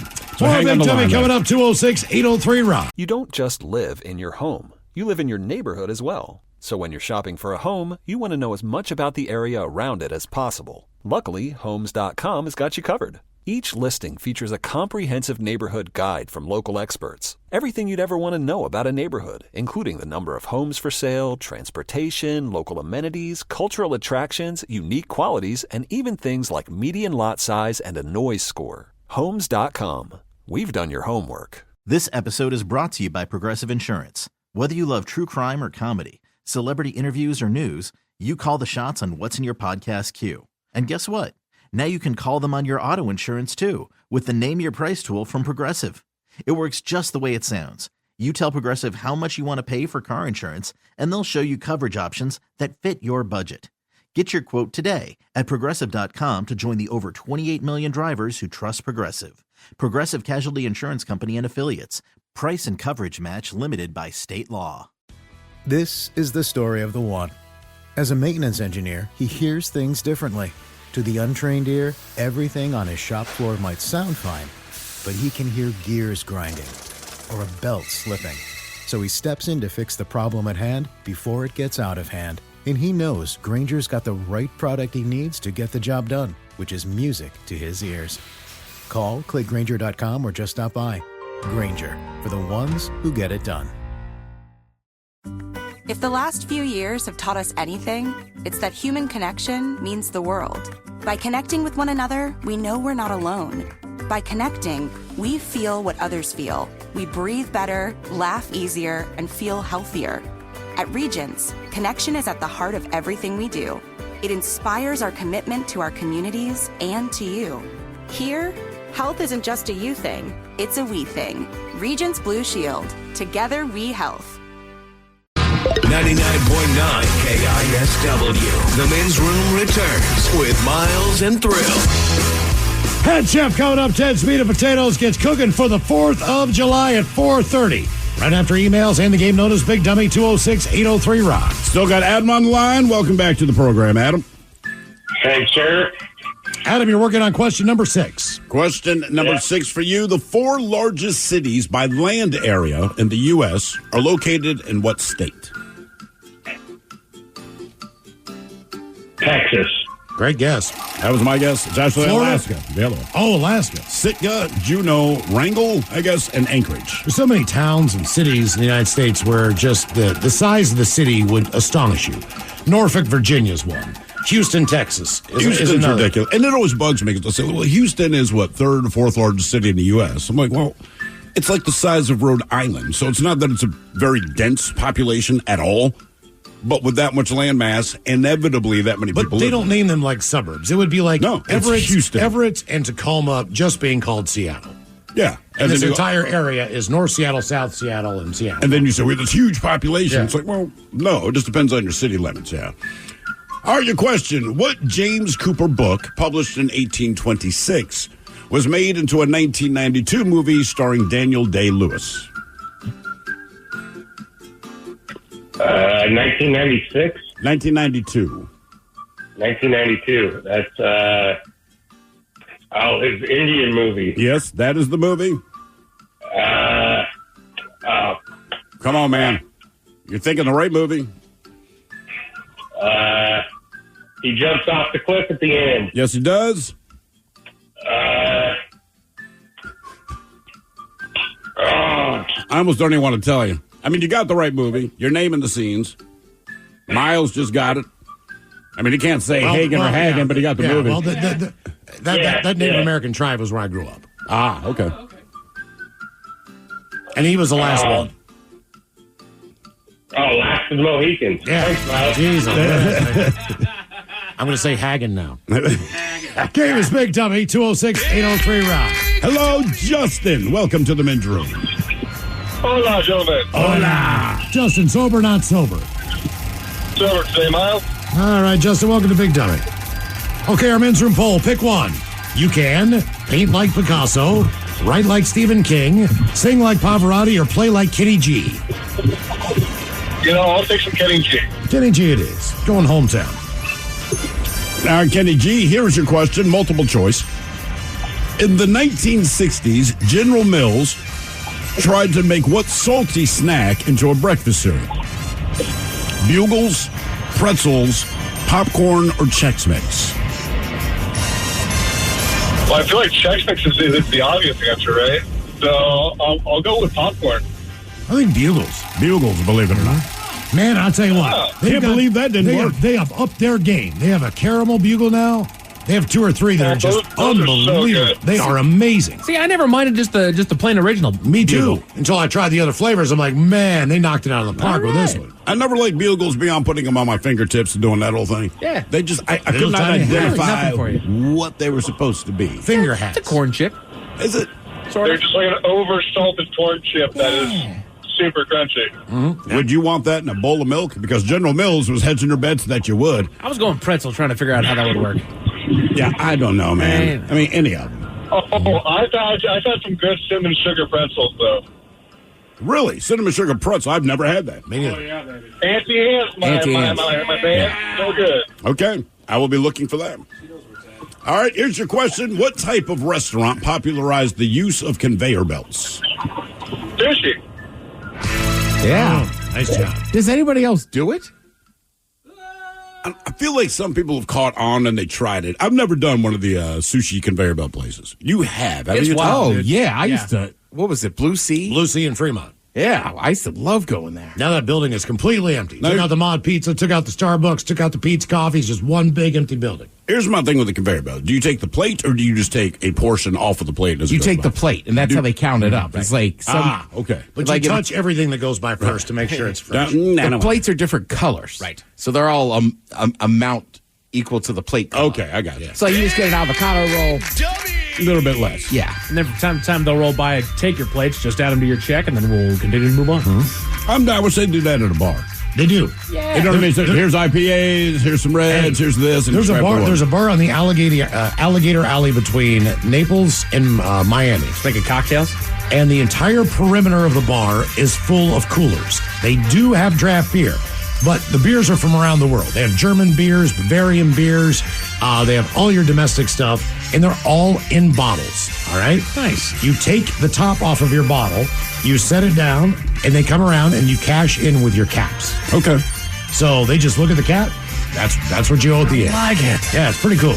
Makes you want to drink more beer. Yeah, absolutely. Well, look at that. Yeah. I would like to see a conveyor belt with just appetizers. Yes. You want three wings, lemon pepper? Sure. Those freckles? How many would you put per plate? No Wings, 3.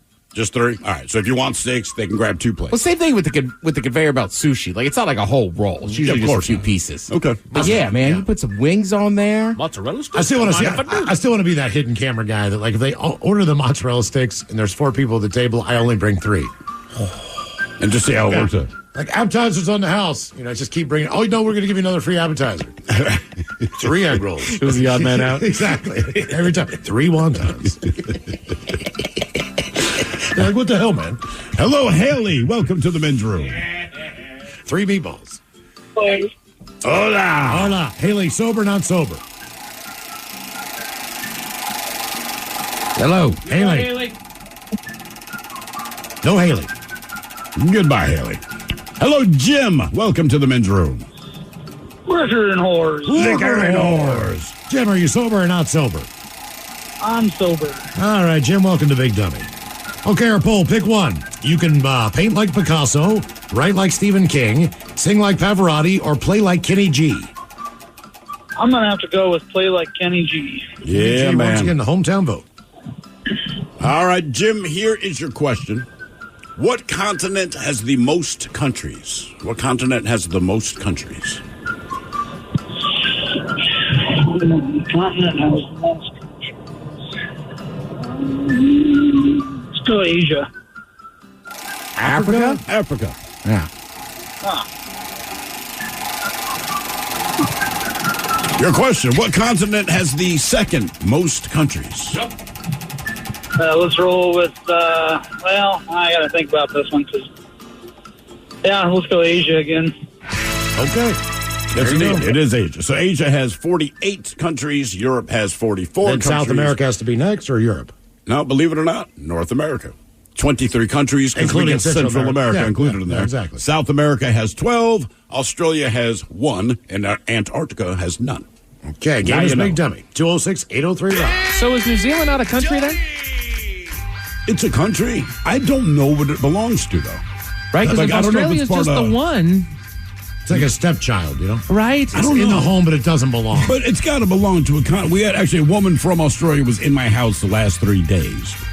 And couldn't you say the same thing about Tasmania, or is that also part of Australia? Right. I believe Tasmania is part of Africa. I think. I'm not 100%. Yes. Not 100% on that, but This says New Zealand falls under Oceania. How could But Tasmania be Oceania part of is Africa? both Australia and New Zealand. So I guess technically New Zealand's not on a continent. But how could Tasmania but be it's part of Africa? That's geographically impossible. Right. It's I like agree with saying Miles on this Japan is part of Africa. Now look it up. I don't know. I'm just saying what I thought I heard. Maybe, I don't know. maybe it's not its own country. Maybe it's just like a province or whatever they got. No, I think Tasmania is a country. It's an It's an Australian state. island state of Okay, Australia. it is an island state. All right. That's Steve. Yeah, dumb me. Way to go, Alex. Alex Treblack. Hello, Brian. Welcome to the men's room. I wasn't going to say it. Hola. Hola. Brian, sober, not sober? I'm driving home from work, so I'm sober. All right, Brian, welcome to Big Dummy.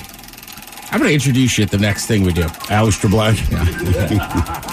Our men's room poll, pick one. Brian, can you paint like Picasso, write like Stephen King, sing like Pavarotti, or play like Kenny G? I'm going to sing like Pavarotti. Pavarotti. Nice. All right. Wooing the ladies. All right, here is your question. How many seasons has Saturday Night Live been on? Yeah, 55. What was your guess? 55. 49. 49. Yeah, the 50th season is upcoming. Yeah. Ballpark. Speaking of Saturday Night Live, which SNL alum was famous for the line, "Yeah, that's the ticket"? Oh.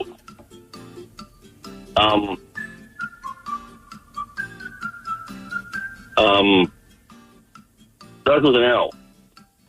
I don't remember. John Lovitz. John Lovitz. Morgan Fairchild. All right, your question. What company produces blow pops?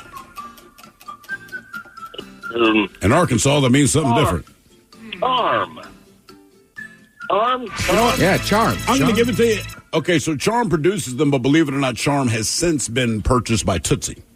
Oh. Because Tootsie Pops suck, Mike. No. So, yes, they do. You put in all that effort, and by the time you get there, what you get is this gooey little nasty-ass That makes Tootsie me Roll. so sad that you don't like Tootsie Rolls, They're man. just The only way gross, it man. Now, works let me rephrase that. is with the root beer one. So you get the root beer and the chocolate, and that works. I'll take the whole lineup of doggone Tootsie Rolls, man. Tootsie Rolls are fine until you get to the Tootsie. Like, that's my Tootsie. Even as a kid, like Halloween, inevitably, you got Tootsie Pops. I'll eat the candy plain, dude. Ew. Really? Yeah. You like Tootsie Rolls? I love Tootsie Rolls. That's so... Chocolate with a little hint of vanilla in They're there. not... That is not chocolate. No. They're I know brown. the chocolate-ish. They should just say Yeah, but like, the think about brown. this. Blow Pops don't have a cool song.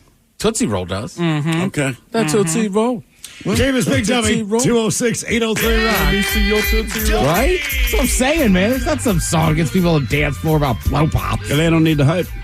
We got gum. Crappy gum that you're going to spit out or maybe swallow by accident. Yeah, but it's delicious up for the first That 5 gum's seconds. disappointing as hell, dude. It's not. I would take doggone Fruit Stripe over that garbage. Really? Yeah. I do like fruit. They don't make it anymore, do they? Didn't Yeah, they discontinue they do. fruit? No, Strips? still got Novelty, it. yeah, They are novelty keeping it. editions at this Yes, point. if you go into one of those old school candy places that have still the candy cigarettes. Oh, they're still making those, too. They do, but they're the old school retro candy shops that still Okay. carry that stuff. Yeah, I get some of those. I think they get a pass somehow. Because it's nostalgic. Right. As far as Tasmania being an African country, Yeah. we got a text here. Were you thinking Tanzania? Yes, thank you. All right. My bad. Madagascar? Hello, Jennifer. Welcome to the men's room. Hello. Hola. Jennifer, sober or not sober? Sober. All right, Jennifer, thank you for calling and playing Big Dummy. Okay, our men's room poll. Pick one. Will you be able to paint like Picasso, write Sing like a bee, write like Stephen King, sing like Pavarotti, or play like Kenny G? Let's do Sing Like Pavarotti. Sing like Pavarotti. All right. Okay. All right, Pavarotti, here is your question. Of the 16 volcanoes classified as a decade volcano, which one is in Washington State? Now we're here. What was your guess? Rainier. One and done. All right, one and done. Hang on. What is that? What does that mean? I've never heard that term before. So I want to say, I did a little research. Hang on the line there, Jennifer. Did a little research. It's something to the effect of, after Mount St. Helens, they started doing a much more aggressive monitoring of different mountains. And it's essentially mountains they think have the potential to blow. Okay. But it's also how close they are related to a population center and how much damage they would do. So right. Mount Rainier, there's 16 around the world. Mount Rainier is the one in Washington State because if it were to blow, just the amount of population. According to CNN, it's the number one in the world. If you read the article over the weekend, man, it'll scare the living hell out of you. Especially if you live in, I don't know, Ording. Well, sort of. But when they talk, that's Ording, CNN. but But when they talk to the scientists are like, it's been doing, like, we know. We're not saying it's going to blow. We're saying a lot of active stuff is happening under the surface, but that does not mean it's going to blow. It just means it's like when your stomach growls. You're not going to explode necessarily. It just means things are kind of shifting around. You know, I lived down in that area for a while, and they did those monthly tests where they set the alarm off just so that everybody knows. And talk about the Lahar and all that. I keep thinking every time, it's like, dude, by the time we hear that frickin' alarm going off, you're dead. I'm dead. Yeah, it's not for you. It's for us in Seattle. Yeah, right. I mean, it's fair warning, but you're right. I watched the whole special, and it was sad. It's like, yeah, eat them claws, sure, but it's like, yeah, Puyallup. There's hundreds of thousands of people that live in that town. So don't get nervous. Everything's fine. It's fine. Jennifer, here is a 50-50 question for you. Let's go. True or false? It is illegal to kill Bigfoot in Washington. True. That's right. What? Yeah, if you see Bigfoot, you can't kill him. What if he comes after me? You can't kill him. Can't do it. What do you do? No, he's protected. You die. It's like a bald eagle. No. Yeah. You can stand your ground. You can't in Florida. No, can't do it here, bro. No, man. No, Bigfoot comes up to me, man. He starts swinging. I'm going to knock him out. Yeah, I don't think you're going to knock him out. I'm going to try. I'm going to take a rock and jam him in the head with it. Sure, you can knock him out. Don't kill him. But then I have to resuscitate his ass? No. You should just knock him out so that he'll come back. I'm going to smell his breath from 30 feet away. There's no way I'm giving that guy CPR. Would you have to resuscitate? But like, say Miles turns around and hits him in the head with I don't a rock. want to go to jail. No. Now he's choking on his tongue, but it's like, Miles, look, man, if he dies, you go to jail. You got to get him out the mouth. Plausible deniability. But what if I dislodge the rock? Now, are Exactly. we and Bigfoot friends? Exactly. No, then he grabs the rock and beats you to death with it. Jack Link jerky. You saved my life. Thanks, buddy. I mean, you know, like, don't kill the last Bigfoot. How do you know if he's the last What one? if he told you, hey, man, I got... Because everybody says Bigfoot, not, hey, Bigfoot 2, are you okay? Because they only see one at a time. I say it's a lion. He might be like, look, dude, we're doing a family reunion. I came out here and get a smoke. You know what I mean? I'm trying to get away from... I hate my cousins. You got a menthol? Hey, homie, you got a Newport or something like that? I would give Bigfoot a cigarette. What are you smoking there? Virginia Slim? Forget it. Hello, David. Welcome to the men's room. We smoke Newports. Hola. David, sober, not sober? Sober, driving home. All right, David. Welcome to Big Dummy. Okay, our men's room poll. Pick one. Paint like Picasso, write like Stephen King, sing like Pavarotti, or play like Kenny G. I already played the tenor sax, so I'm going to go with right like Stephen King. All right. How good is Kenny G knowing what you know? I mean, he's a really good player, but I don't like his music. All right. That's fair enough. Okay, all right. Fair enough. That's what I feel about Pavarotti. Fantastic voice. Can you sing something else, please? Here I am. Here I am. Rock you like a hurricane. I'm right here. There's got to be a bass player that you think is good that you don't like the band. You know what? Don't answer that. You're gonna get in trouble. You know, there's a lot of bass players that I thought were bad, and then as I got older and really paid attention to what they're doing, I go, you know what? That guy was pretty good. There's a lot of pop music, and I just cannot stand pop music. But all those session players, man, they lay down some crazy ass in the background. Yeah. So it's like, and then I realized, like, I'm listening to the song because I'm digging the bass line, but I hate the song. All right, here is your question. It's multiple choice. 11, 12, 13, or 14. At what age did Buffalo Bill become a rider for the Pony Express? 13. 14 years old. At 15, he started dive bombing flaming tables in parking lots. But at 12, he was making your iPhone. All right, your question. What color is pure caffeine?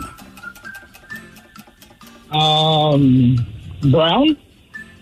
Clear? White? White. Yeah. Makes sense. Damn, Ted. Yeah, that's yellow. right. It was yellow before he stepped on it. The good white stuff? Yeah, man. The real white. Snorted. I can't believe that, people with Coke, went out with real white power. I've seen didn't somebody go over well. But I've seen somebody with caffeine powdered. Really? Yeah. Why do they have powdered caffeine? They really liked caffeine, and they had gone from like coffee to every energy drink you could think of. So they could kind of dilute it a little bit. Yeah, and then it got to just like, want to try some pure. Ted, what's that stuff they snort in the bars in Germany, but it's not Coke?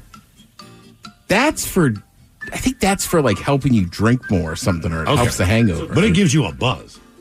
Does You're it? like, I don't know. Oh, yeah. I missed that. I've tried it a few times. All right, your question. From all your German friends? Yes. Chandler.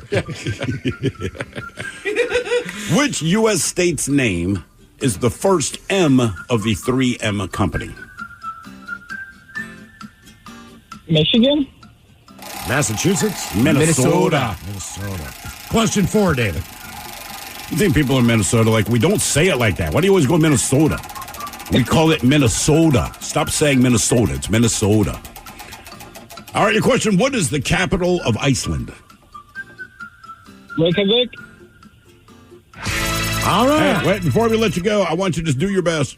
Can you spell Reykjavik? No, I could not. All right. That is the right answer. There's a J in it. Is it impossible? There is a J. It's REYKJAVIK. Okay. Just like you thought it was.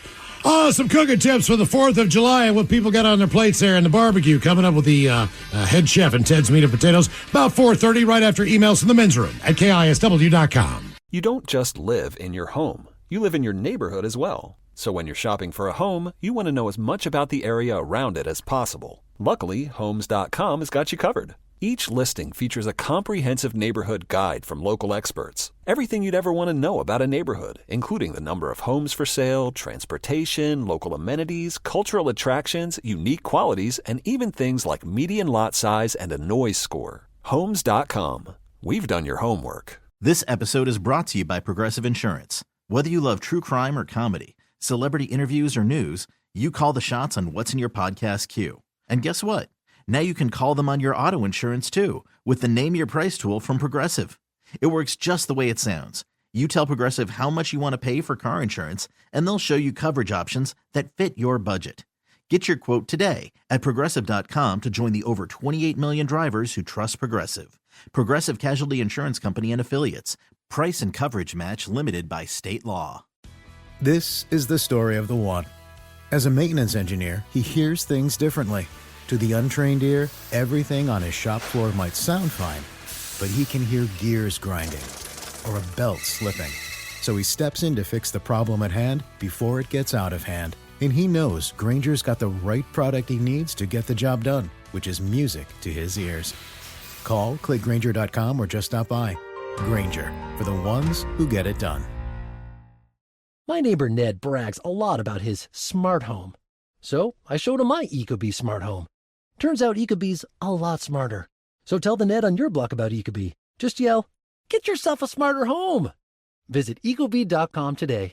What kind of programs does this school have? How are the test scores? How many kids do a classroom? Homes.com knows these are all things you ask when you're home shopping as a parent. That's why each listing on Homes.com includes extensive reports on local schools, including photos, parent reviews, test scores, student-teacher ratio, school rankings, and more. The information is from multiple trusted sources and curated by Homes.com's dedicated in-house research team. It's all so you can make the right decision for your family. Homes.com. We've done your homework. This is the story of the one. As a maintenance engineer, he hears things differently. To the untrained ear, everything on his shop floor might sound fine, but he can hear gears grinding or a belt slipping. So he steps in to fix the problem at hand before it gets out of hand. And he knows Grainger's got the right product he needs to get the job done, which is music to his ears. Call, click Grainger.com, or just stop by. Grainger, for the ones who get it done. This episode is brought to you by Progressive Insurance. Whether you love true crime or comedy, celebrity interviews or news, you call the shots on what's in your podcast queue. And guess what? Now you can call them on your auto insurance too with the Name Your Price tool from Progressive. It works just the way it sounds. You tell Progressive how much you want to pay for car insurance, and they'll show you coverage options that fit your budget. Get your quote today at Progressive.com to join the over 28 million drivers who trust Progressive. Progressive Casualty Insurance Company and Affiliates. Price and coverage match limited by state law. It's time to dust off your glove, grab your bat, and hit the road for some baseball. But before you head to the game, make sure your ride is in top shape. At Axton Automotive, our skilled mechanics ensure your vehicle is running smoothly so you can focus on cheering for your team. Don't strike out this spring. Get your car ready for baseball season. Visit AxtonAutomotive.com or call 360-685-7976. What's up? It's your boy, the Ted Smith from the Men's Room. And did you know I have a podcast? Well, I do. The Podcast. New episodes uploaded every Wednesday on the Odyssey app. The debauchery rolls on. You're listening to The Men's Room with Miles and Thrill. 99.9 KISW. Head Chef is on the way. Ted's Meat and Potatoes gets cooking for the 4th of July. That is on the way in 7 minutes, right after emails to the men's room at KISW.com. You've got mail. You've got mail. As we jump right into the birthdays, Ola, gentlemen, and Ted. Today is my son Parker's 9th birthday. We would love to celebrate it with the longest fart that you are legally allowed to play. Coach Ted with some wisdom on swimming. And you guys talking all over yourselves about which is better, chicken nuggets or chicken strips. We love you, little bear. That from Mom and from Dad.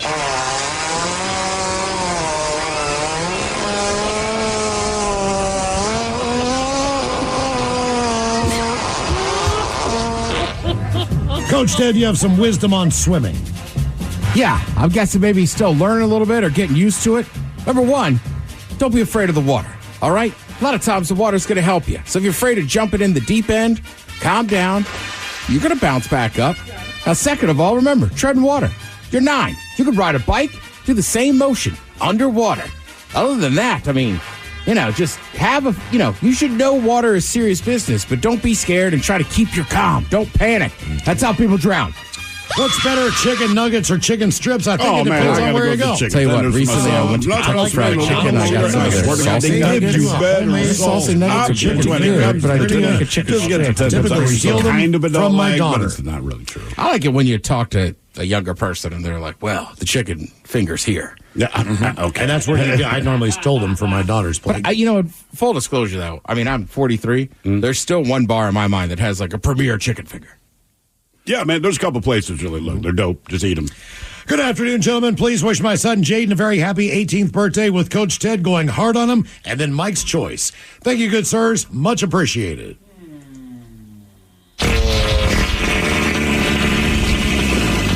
Drop the beat. Please clap.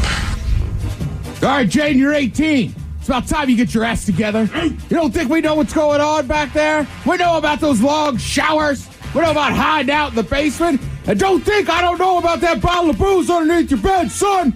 You need to straighten up. You go to jail now. Not baby booking, jail. Guys, birthday shout out to my friend Hap, 18 as well. How about a what the F is that, bro? A burp fart, your penis is too small, and a traffic jam Jimmy fish sandwich. Thanks, guys, and keep on kicking ass. Oh my God! What the is that, bro? You want to get a fish sandwich? All the guys, my niece Ariane's birthday is today, pronounced Ari Alberi. She turns 21. Can I get an Obama drop the beat? And Coach Ted giving her advice for turning 21. That from Jason in Sacramento. Drop the beat. All right, 21. This is going to be a crazy one. I could sit here all day and tell you to drink water. Drink a glass of water in between each drink. That's not going to happen. You're 21. Your friend's going to get you crazy drunk. What I would do is prepare for the next morning. Maybe a Gatorade. Maybe some type of other electrolyte beverage. Pedialyte helps. It helps babies. It can help your drunk ass, too, at 21. Is babies that drunk? Yeah, and don't crap your pants like the babies. All the naked ladies in Thrill, shout out to Tammy with a capital T. A very happy birthday to her. She's getting things thrown at her for once in the form of delicious things by knife-wielding chefs armed with shrimp and other bites of food. If possible, a time to take off the leash, an uh-oh look out, and Coach Ted giving her advice on what to throw at her hunk of a husband after about 5 Long Island iced teas. Maybe the captain, regaling her with a story about dealing with meat being hurled at your face. It's time to take off the leash. That from Bacon. Uh-oh, look out. Well, it's common knowledge. After about 3 or 4 Long Island iced teas, you might throw a high heel. You might throw a knife. You might throw a hammer. But after that 5th one, you throw an ass. Ooh, well, ahoy there. Well, the time meat was hurled at my face is actually kind of a sad story. You see, us mascots were on a well-deserved break. We're we could all just relax and be ourselves. I gave boat tours. Little Debbie went back to prostituting. Lucky visited the University of Notre Dame. And Tony the Tiger, well, he's the tiger. So he ate 7 villagers in southern India. Anyway, I thought I'd pay him a visit one day and caught him in the act. Turns out that I scared him, and he started choking on a villager named Hardish. Well, luckily, the Trix Rabbit was there, gave Tony the Heimlich, and let's just say Hardish came flying out of Tony's mouth, and he was, in fact, at that point, a hunk of meat flying at my face. Then we dried Hardish out and smoked him and got really high. Grunge berries. Hey, guys, happy birthday to Leo, the best kid a dad can ask for. Could he get some thrill shotgun gets? Some turtle sex, Coach Ted giving him a pep talk about living in his 30s, and Miles giving him all the dad jokes. Thanks, guys. Lots of love. That from Dad. Dick. Dick. Dick. Dick. Dick. What's he trying to get over? Living in his 40s? Or his 30s? Yeah, pep talk about living in his 30s. Oh, all right. Well, here, let's start there. Coach already thought you were 40. Maybe it's time to start working on some things. People saying you're 40, dude. You're only 30. Seriously, 30 is not going to be that much different than your 20s. It's around 35. You got to pivot. Make a change in your life, son. People will start looking up to you and say, well, he's 35. He must know stuff. He could be a president now. You don't, but you fake it. Just like your girl. All right, all the dad jokes. Okay, what do you got here? Leo, here you go. Guys, I like my juries like I like my men. Hung. Polish man walks into a bar. The bartender asks, why the long name? I don't think you were going to say name. Stevie Wonder walks into a bar. And a table. And a chair. No! A weasel walks into a bar. The bartender says, what'll it be? Pop. Goes the weasel. One more. Or 2 more. A guy walks into an Italian truck stop. All right. He asks, who's parked in front of pump number 1? Guy answers, oh, that rig is a Tony's. And Ted, one for you. All right. 53 millionaires walk into a bar to watch the Super Bowl. Bartender says, holy hell, it's the Dallas Cowboys. Oh, they're going to pay tax soon. Oh, Bajolos, today's my 53rd time around the sun. No one's going to send it in, so here I go. How about a little kid-face sandwich, a Reverend X, and the Dirty Germans confirming that my wife, that there is only one gift that I want. Thanks, guys. That from Matt. Fish challenge! Cut that bitch off. Ned Calder. Yeah, wifey Pooh, if you are listening, it is quite simple. The gift, you already have it. It is free. Don't go running to the store saying, oh, I forgot it's your birthday. The gift is called your mouth. Yeah. And it's assuming just have a bit of horrible accident. You walk around and sit on your body every day. Yeah. So, also, sometimes people like surprises all year round. So women like flowers. Men like some mouth. Such as for holidays. Yeah, look, you could just grow a garden and pick your own flowers, but would you be happy if we went to the florist and ordered mouth? Don't you like winning arguments? All right, guys, here you go. Happy, happy, happy birthday. Happy, happy, happy birthday. Happy, happy, happy birthday to you, to you, to you. Ya's a Dirty Germans brought to you by Men's Room Original Sausage. Available through Uli's World Famous Sausage, mensroomlive.com, and other fine retailers. Schweinefleisch. Time to open wide and sample Ted's meats and potatoes. Now, here's your host, head chef of the Men's Room, the Ted Nugent. Head chef of the house. Thank you, folks. Thank you, folks. And we all know the 4th of July is coming up soon. One of America's greatest holidays. I think that's an easy argument, yeah. Yeah, well, I don't know that any other country celebrates it besides us. That July 4th, yes. Oh, yes. Specifically, yes. Yeah. Canada's what, 2 days early? July 1st. July 1st, 3 days early. Okay. Yeah. Mike and I were toying with the idea of going up there one year, just decked out in American flag gear. What's up, guy? I heard it's Independence Day. Go Panthers. Yeah, you still talking about that, Queen? I mean, something in French, Queen? So, anyhow, they asked some American, according to a new report, I like that. Basically, they're saying, what is the most important part of July 4th cookouts? All right. All right. You want to start with the food, or you want to start with some adult beverages? Well, I mean, to me, I like a good adult beverage to start out. So there you go. We walk in, cooking or whatever. Yeah, I'll take the drink first.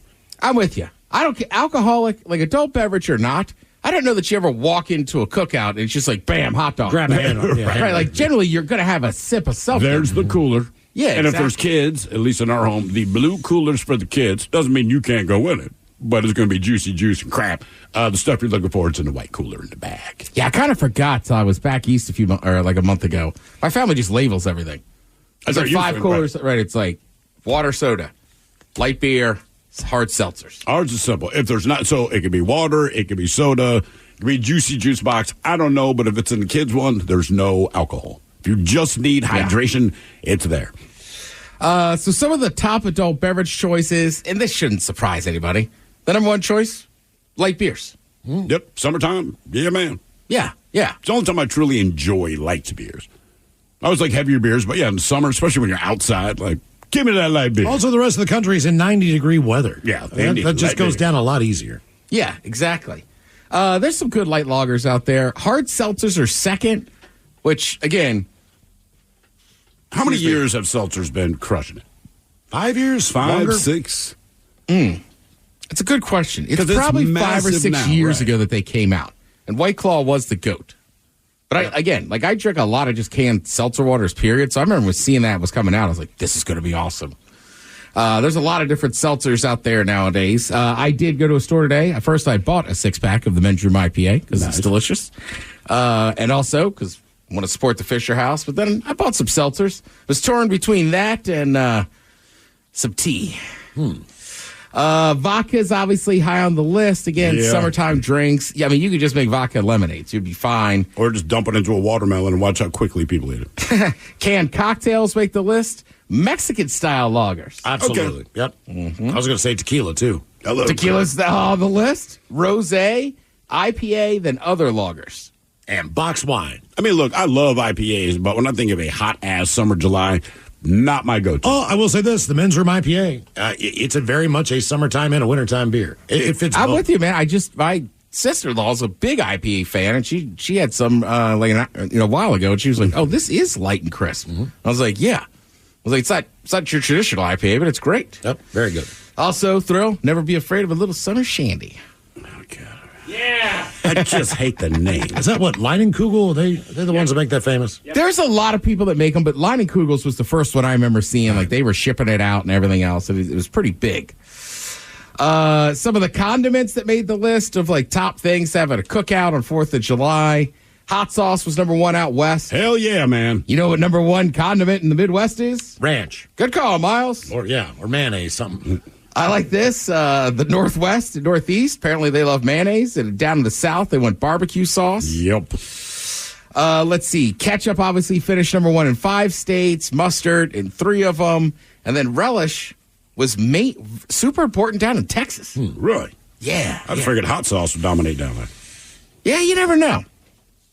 But to them, hot sauce is a cocktail. I always think you should have a jar of sliced pickles out for hamburgers, too. Yeah, and you know what's funny? Like, I love pickles now. I didn't like them as much growing up. I eat all kinds of pickles. Like, I mean, koshers are the king, but, bread and butter, whatever. Mm-hmm. I just like pickles. But I think I better try relish again on my dog. Yeah. It's been a while. All right, so these are the top 10 most important things 4th of July cookouts. Number 10 on the list, beef patties. Of course. I'm glad that it's down to number 10 because you just expect it. Oh, this is your sloppy joes, guys. Right. I should warn you, this list is very American and very basic. Okay. Do you guys, now 4th of July, let's say you're having a big cookout, a lot of people. You still making the patties? Or are you going to buy some pre-formed? If it's a lot of people, I'm buying the pre-made. All right. Number 9 on the list of most important things 4th of July cookout, watermelons. Oh, yeah. Yep, absolutely. That's important. Right, watermelon's great. Big old slice of it. And don't be afraid to throw a little tagine on it. My wife's started. Oh, what is that, the Mexican spice? Yeah. Oh, yeah. Mm-hmm. Yeah, that stuff's great. I'll put that on my corn. Now, a lot of people, I guess, weren't satisfied with just beef patties because frozen beef burgers. I mean, okay. I know there's a difference, but still in the end, like just make me a burger, man. And I will say, even in the frozen burger game, there's some There's some quality. There is, yeah. But the thing with the burger is, this is the one world where you don't want quality. You want easy. Fat. Yeah. You want 30% fat, 70%. This is where you do not go lean. No, not that. There's some frozen burgers that are just gross. Yeah. Right. Like you're worried about the quality of the meat. The actual meat, yes. Yeah. But as far as but the you're fat right. content. The worst you should have is 80-20 if you're forming burgers at home. 70-30 is probably the way to go. Next on the list, bratwurst. All right. Like a men's room beer brat from Uli's Famous Sausage. Boom. Bratwurst obviously shows up a lot of place. And you know what? I've even seen some people eating our beer bratwurst and putting the men's room red salt, putting the men's room salsa on it. Wow. Okay. Miles, your thing is number most important things, 4th of July, canned baked beans. All right. Okay. I mean, I don't care how you make them. You didn't make them from scratch, as long as you got baked beans. Baked beans are good. I will say, I know a couple guys that are barbecuers, and they have started putting like pans of beans underneath the drippings and everything. Oh, just unreal. Yeah. Unreal. Hot dog buns, which makes sense. I guess hot dogs are going to show up at some point. That we didn't get dogs this year, but we got the buns, baby. I guess they assume you're just going to have dogs, because no, hot dogs aren't on the list. Really? Yeah, these are, people say the most important things at 4th of July. Stick your finger in there and lick on it. They want the bun. Like, after hot dog, I just want the bun. Meatless bun. Well, I think they just assume everybody. I mean, Right. I feel like at any given time in America, 6 out of 10 people have hot dogs in their fridge. It doesn't matter the time of year. Correct. Next on the list, baby back ribs. Okay. I would be happy to see that. I'd be very happy to see that. I'm with you. I mean, I know in Texas and probably parts of the South it's a little different, but to me, 4th of July is always grilling. A lot of people do wrap and grill, but they take up so much room on the grill. So I think of ribs being smoked. I mean, you're right. You could just cook them inside. That's how you do them, and they're pretty good. I just don't think about ribs on 4th of July. But I'm not against it. Nope. Or pulled pork. Next on the list, this is one of the important ones. Potato salad. Yes. Absolutely. Yep. Yeah. Don't be afraid to put a little mustard in not there. easy to make. I mean, you might think you know how to cook potato salad. There's a fine line between mush and too hard of a potato. Yeah. That's the key. I mean, you can't go. I mean, look, you got potatoes. You're adding mayonnaise, mustard, spices, obviously. But you're right, man. If it's hard, it's bad. Nah. Number 2 on the list. Again, this is an interesting list. Most important things to have at the cookout: charcoal. Yeah. Propane, too, if you need that. Yeah, get that done ahead of time. If you think you're going low now, I'll go this weekend and fill your tank up or switch them out. Now, what do you think number 1 on this list is going to be? We've had beef patty. patty. It's deviled eggs. I would have guessed hot dogs because they want a hot dog rolls, but you said that's not on the list. Think simple like hot dogs. Potato chips. Corn on the cob. Corn on the cob. It is corn on the cob. Yeah. And I'm with you. First I saw this corn on the cob. What's the big? And then I'm like, you know what? It would be weird to go to a cookout and there's no watermelon or corn on the cob. I agree. Mm-hmm. Now I'm hungry. Yeah, exactly. Thank you, head chef. We appreciate it. Shot of the Day's coming up here. You're listening to the Men's Room. What kind of programs does this school have? How are the test scores? How many kids do a classroom? Homes.com knows these are all things you ask when you're home shopping as a parent. That's why each listing on Homes.com includes extensive reports on local schools, including photos, parent reviews, test scores, student-teacher ratio, school rankings, and more. The information is from multiple trusted sources and curated by Homes.com's dedicated in-house research team. It's all so you can make the right decision for your family. Homes.com. We've done your homework. This episode is brought to you by Progressive Insurance. Whether you love true crime or comedy, celebrity interviews or news, you call the shots on what's in your podcast queue. And guess what?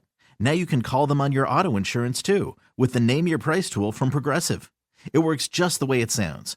You tell Progressive how much you want to pay for car insurance, and they'll show you coverage options that fit your budget. Get your quote today at Progressive.com to join the over 28 million drivers who trust Progressive. Progressive Casualty Insurance Company and Affiliates. Price and coverage match limited by state law.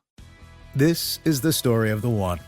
As a maintenance engineer, he hears things differently. To the untrained ear, everything on his shop floor might sound fine, but he can hear gears grinding or a belt slipping. So he steps in to fix the problem at hand before it gets out of hand. And he knows Grainger's got the right product he needs to get the job done, which is music to his ears.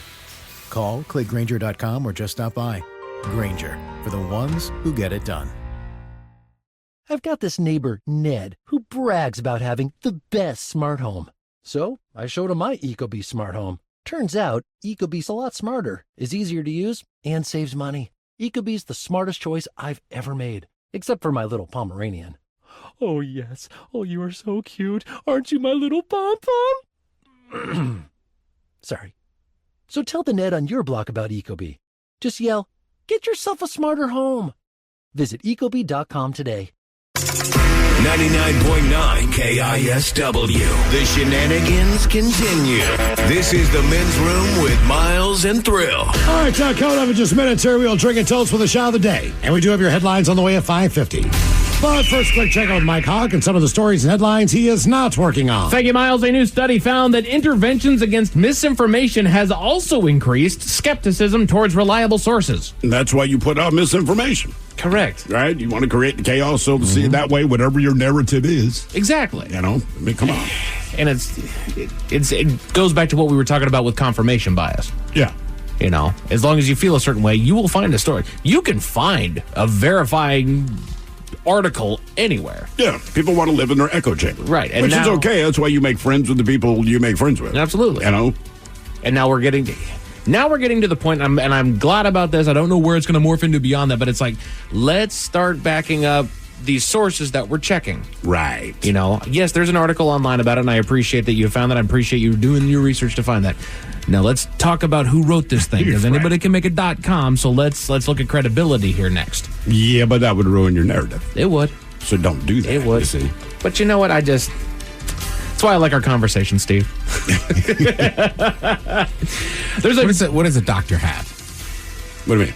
Like a PhD or like what is their office? They have a practice. Yes. Right. So it's called that because we have established not all doctors know everything. Right. Just putting that out there. And it's a ever evolving and ever learning field. Yeah. You are practicing medicine and hopefully getting better with it with each and every application. So, yeah. There's a blood drive in Illinois called Bleed for Weed. Yeah. Tell me more. In which participants will receive some free cannabis for their donation. How much? You know what? Screw it. I'm in. Doesn't matter. That's going to donate blood like that's it? Come on, man. I'm just, nickel bag. I'm like, cool. Well, you get more for 2 pints. See you next week. No kidding, dude. I would be just hitting up on the grape juice, just getting this thing replenished, man. Can I get like 3 of those cookies? That would be funny. Just grab a couple more cookies on the way. Well, they already give you cookies. Why not give you a little weed? Yeah. Hell yeah. You're a little low on blood anyway. Let's have some fun. Yeah. You know what? Give me a shot, too. Yeah. I mean, I get it. Children like free cookies, but so do stoners. Say. You know what? I'm going to grab you a cookie out of my special drawer over here. Yeah. Oh, yeah. Don't worry, there's 5 grams of sugar in here. That's all you got to worry about. Oh, good way. You're kind of covering it up. I like that. It's one of them healthy cookies. Kids don't like these. Flooding in South Florida has increased the risk of encountering venomous snakes in the area. Guess what else? Crocs. Yes, Or gators, rather. Yeah. And the fireball or fire ant balls that roll around? You name it. Oh, God. Yeah, because they all get together to stay afloat. But, if you cross its path, they're still fire ants. You know, Miles, going back to what you said, that was actually the basis of a very recent horror movie that was actually really good. It was a movie was called Crawl. And basically... Is that any good? It was fun, dude. It is fun, okay. Much like what we encountered earlier today, take it for what it is. It's a movie about these crocs that are going out and killing people, or these gators that are going out and killing people. Same thing. It flooded, and so the gators in the zoo escaped. Yeah, we have to get out. Like, all right, yeah, it's stupid. It's fun. What'd you say about the snakes in Florida? Flooding is basically... Oh, yeah. Of course they're going to get out of there. Yeah, exactly. They know it. They love it. Yeah. What was it? What was a hurricane? What was the Katrina? Yeah. Right? Big one hits New Orleans, a lot of Texas and all that. Is that the one where the dolphins got out of the aquarium? They were like, peace. Later. Yeah. But they were like Navy dolphins. Oh, yeah. They were gone, man. They caught one of them and put them, the one dolphin in the Atlantis enclosure in the Bahamas. Oh. So one has been... I ain't going back. I like that. He's in there like, I've been on the outside, guys. Right. Boys, listen up. I was out there eating fish, humping humans, just being a dolphin bro, living the life, staying out of tuna nets. Ah, damn it, man. What a life. Staying attitude, that is. Right? I met Charlie. Cool dude, though. Yeah, but I get it. His Nets caused us a lot of havoc for years, but man, nice guy. You guys ever gotten into a conversation with somebody and they said something that sounded like it should have been nice, but it just hit your ear wrong, and that sounded awful insulting?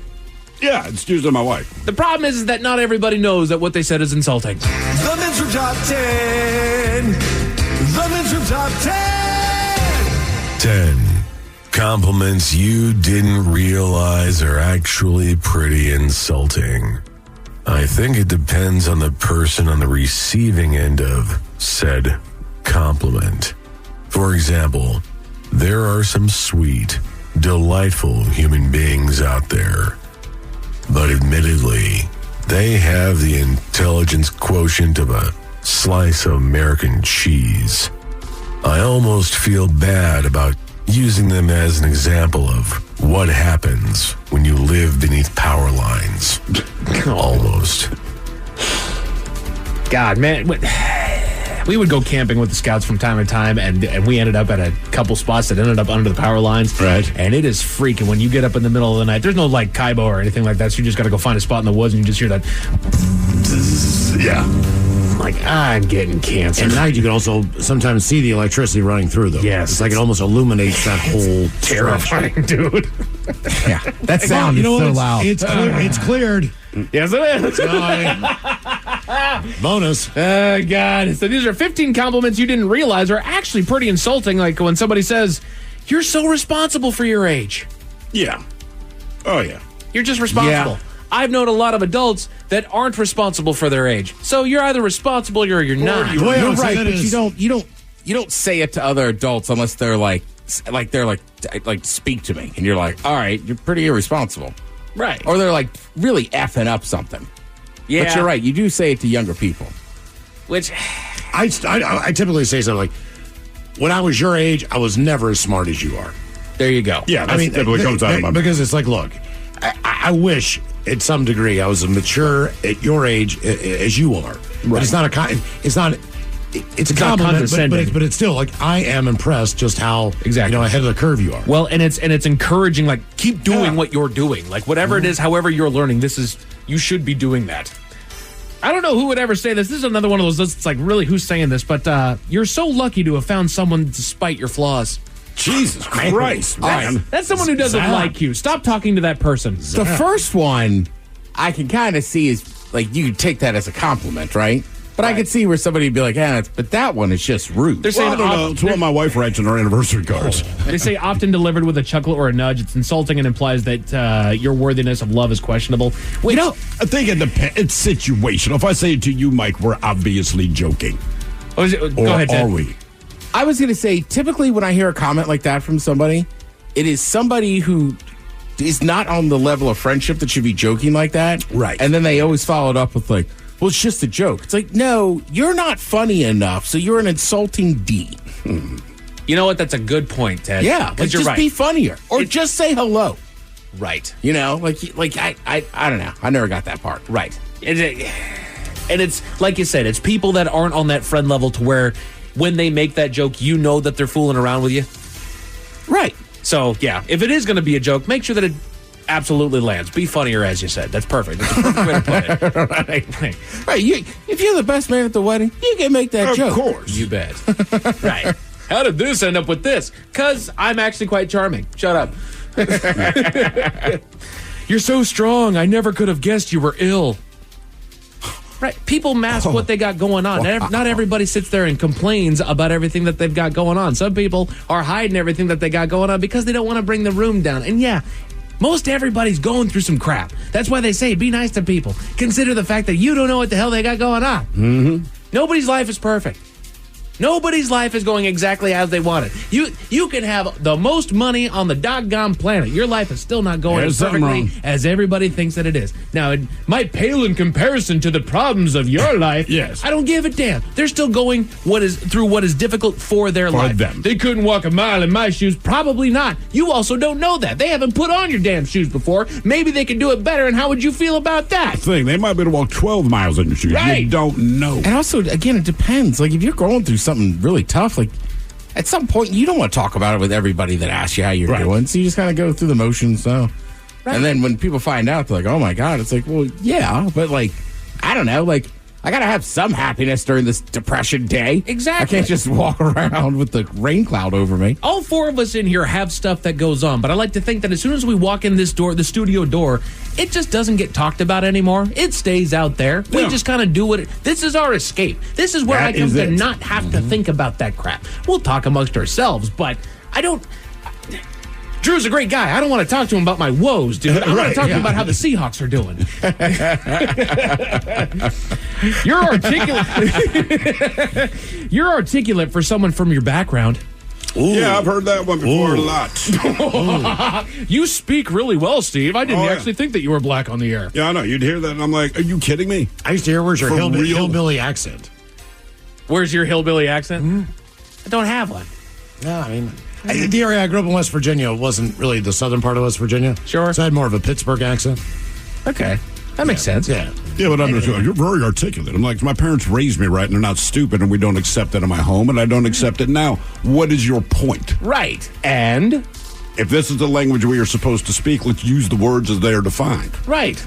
That should not be a struggle for people. That's laziness. I just circled back recently to an old Jeff Foxworthy bit where he talked about the Southern accent. He says, people just assume when they hear my voice and my accent. That he's stupid. Right. Yeah. And he says, I understand it, too. We just can't live by that rule. But, I get it. You don't want your you don't want your doctor to walk in there like, all right, now what we're going to do is we're going to saw your head open. That's what it was, Southern vernacular. Mayonnaise. As in, man, there's a lot of good-looking women in there. Exactly. It is funny, too, is you see polls all the time, and, look, I'm guilty of it. Like, what's the best accent in America on women? I'm like, ooh, that's Southern accent. 100%, baby. What makes a guy sound dumb? That's Southern accent. That's Southern accent. It's like the Lizzo meme. Oh, yeah? Yeah. Empowered. Put your shirt on. Right, that's right. Some things work for some, but not for others. Oh, my God. That's why I really want, the most brilliant TED Talk from, the next guy, the next Hawking level intelligence. But he comes from downtown Mississippi. Hey, man, there's a couple of shows I want, Science Channel, whatever, and there's a guy that shows up a lot. This guy's, multiple PhDs. Absolutely knows the stuff. But he's got a bit of a twang when he talks. But it's always fascinating because, what he's telling you is, in-depth crap that you're not going to know. He knows it. He'll explain the whole process. But the whole time he's talking, I feel like soon he's going to put on an apron. Now we're going to make ribs. Right. He's got chili cooking in the next room. Boston one's tough, too. Boston, yes. You know what? Fair call. Yeah, I got a PhD. Got a PhD. In what? From Harvard. Yeah. Beating ass. Yours is next. Wow. Beating ass. All right. Compliments you didn't realize are actually pretty insulting. You're ambitious for a mom. Jesus, man. Wow. I would just recommend not saying any of this stuff at any time. Right. They also put on there, you're too sensitive. You're not like other girls. You're pretty when you smile. If we haven't given that one up yet. The too sensitive one drives me up a wall. It's like, I'm not being sensitive. There's a reason I'm upset. Right. I'm not being too sensitive. Like, The reason why you think I'm too sensitive is because I'm done. Yeah. I've been swallowing this for a long time. I can't tell you the truth, so, yeah, I'm a little pissed. Careful, fellas. You're really smart for a woman. Oh, damn. I mean, you'd have to be an idiot to say that. You'd have to be a moron. Or you know her and you're joking. Yes. Yeah. You know her. Gracious. You've known her for years. Yeah, I don't care if she is dumb. I still wouldn't say it. No, you say that as the safest joke possible when it is clear that you're joking it. Oh, Lordy. You look good for your age. Again, compliments you didn't realize are actually pretty insulting. Yeah, I'll take that one. Yeah, me too. Especially at my age. Right. The older you get, you look good for your age. Ah. And I kind of get the argument that they go with. Because it shouldn't be for your age. I just look good. But it's one of those, no, for your freaking age. When I see how you look and you say that what I perceive to be is 30 years younger than, or 30 years older than what I thought you were, dude, you look fantastic. But here's the thing. People go, well, it's kind of upsetting. Maybe. The older you get, the less it bugs you. But there's a reason what all these actresses do in Hollywood. I hit 40 years old. I started doing Botox, right? Right. I'm not going to get certain roles. You have to look. Right. It's out there. You present it. When you go to Playboy, when was the last time they had a 70-year-old Playboy centerfold? Right. I mean, that's all. I mean, everyone recognizes it, but when you bring up Helen Mirren, everyone's like, hell yeah, Jane Seymour. And we recognize what. Right. Jane Seymour's always been hot, right? As long as I've been alive, I perceive her as hot. But now she's under 70s. She's still hot, but everyone prefaces it with, and she's 70 blank years old. Right. It's not an insult because, let's face it, look around at most 70-year-olds, no offense if you're 70, you don't look as good as you did. Right. And if Look, you do, good on you. You said Helen Mirren. Everybody in this room, Dolly Parton, in. If she says, as she looks now, I'm 18. Right. I'm a senior in college. Right. Like, Damn. And then how much suntanning have you been doing? And then the number one compliment that you didn't realize was actually pretty doggone insulting. And I don't recommend saying it. I just love how you just don't care what you look like. Jesus. I feel like that's gotta be women to women. I can't imagine to do saying something. Oh, you just throw anything on, don't you? You look fantastic. Okay. Wish I had your confidence. Right. Your misplaced confidence. I guess I shouldn't have dressed up. A man in New Jersey became the very thing that he was attempting to protect others from, and I've got all the details at 5:50. Thank you, sir. Headlines are coming up at 5:50 in the meantime. Let's get a contestant on the line for Profile This at 206-803-ROCK. Have we made it to drinking time? What kind of programs does this school have? How are the test scores? How many kids do a classroom? Homes.com knows these are all things you ask when you're home shopping as a parent. That's why each listing on Homes.com includes extensive reports on local schools, including photos, parent reviews, test scores, student-teacher ratio, school rankings, and more. The information is from multiple trusted sources and curated by Homes.com's dedicated in-house research team. It's all so you can make the right decision for your family. Homes.com. We've done your homework. This episode is brought to you by Progressive Insurance. Whether you love true crime or comedy, celebrity interviews or news, you call the shots on what's in your podcast queue. And guess what? Now you can call them on your auto insurance too with the Name Your Price tool from Progressive. It works just the way it sounds. You tell Progressive how much you want to pay for car insurance, and they'll show you coverage options that fit your budget. Get your quote today at Progressive.com to join the over 28 million drivers who trust Progressive. Progressive Casualty Insurance Company and Affiliates. Price and coverage match limited by state law. This is the story of the one. As a maintenance engineer, he hears things differently. To the untrained ear, everything on his shop floor might sound fine, but he can hear gears grinding or a belt slipping. So he steps in to fix the problem at hand before it gets out of hand. And he knows Granger's got the right product he needs to get the job done, which is music to his ears. Call, click Granger.com, or just stop by. Granger, for the ones who get it done. Better health isn't always about the big things. Sometimes it's a nudge from a friend, or a head nod from a fellow jogger, or even a smile from across the breakfast table when you've decided to pass on the bacon. It's the little things that lead to better health, and Regence is here as a partner, opening doors to the care you need, no matter the size, because it all adds up to something big, a healthier you. Regence Blue Shield. Together we health. You don't just live in your home. You live in your neighborhood as well. So when you're shopping for a home, you want to know as much about the area around it as possible. Luckily, Homes.com has got you covered. Each listing features a comprehensive neighborhood guide from local experts. Everything you'd ever want to know about a neighborhood, including the number of homes for sale, transportation, local amenities, cultural attractions, unique qualities, and even things like median lot size and a noise score. Homes.com. We've done your homework. This is the story of the one. As a maintenance engineer, he hears things differently. To the untrained ear, everything on his shop floor might sound fine, but he can hear gears grinding or a belt slipping. So he steps in to fix the problem at hand before it gets out of hand. And he knows Granger's got the right product he needs to get the job done, which is music to his ears. Call, click Granger.com, or just stop by. Granger, for the ones who get it done. This episode is brought to you by Progressive Insurance. Whether you love true crime or comedy, celebrity interviews or news, you call the shots on what's in your podcast queue. And guess what? Now you can call them on your auto insurance too with the Name Your Price tool from Progressive. It works just the way it sounds. You tell Progressive how much you want to pay for car insurance, and they'll show you coverage options that fit your budget. Get your quote today at Progressive.com to join the over 28 million drivers who trust Progressive. Progressive Casualty Insurance Company and Affiliates. Price and coverage match limited by state law. What's up? It's your boy, the Ted Smith from the Men's Room. And did you know I have a podcast? Well, I do. The Podcast. New episodes uploaded every Wednesday on the Odyssey app. Somebody out there deserves to be recognized. And the Men's Room knows just who it is. So to you, we say, bottoms up, sailor.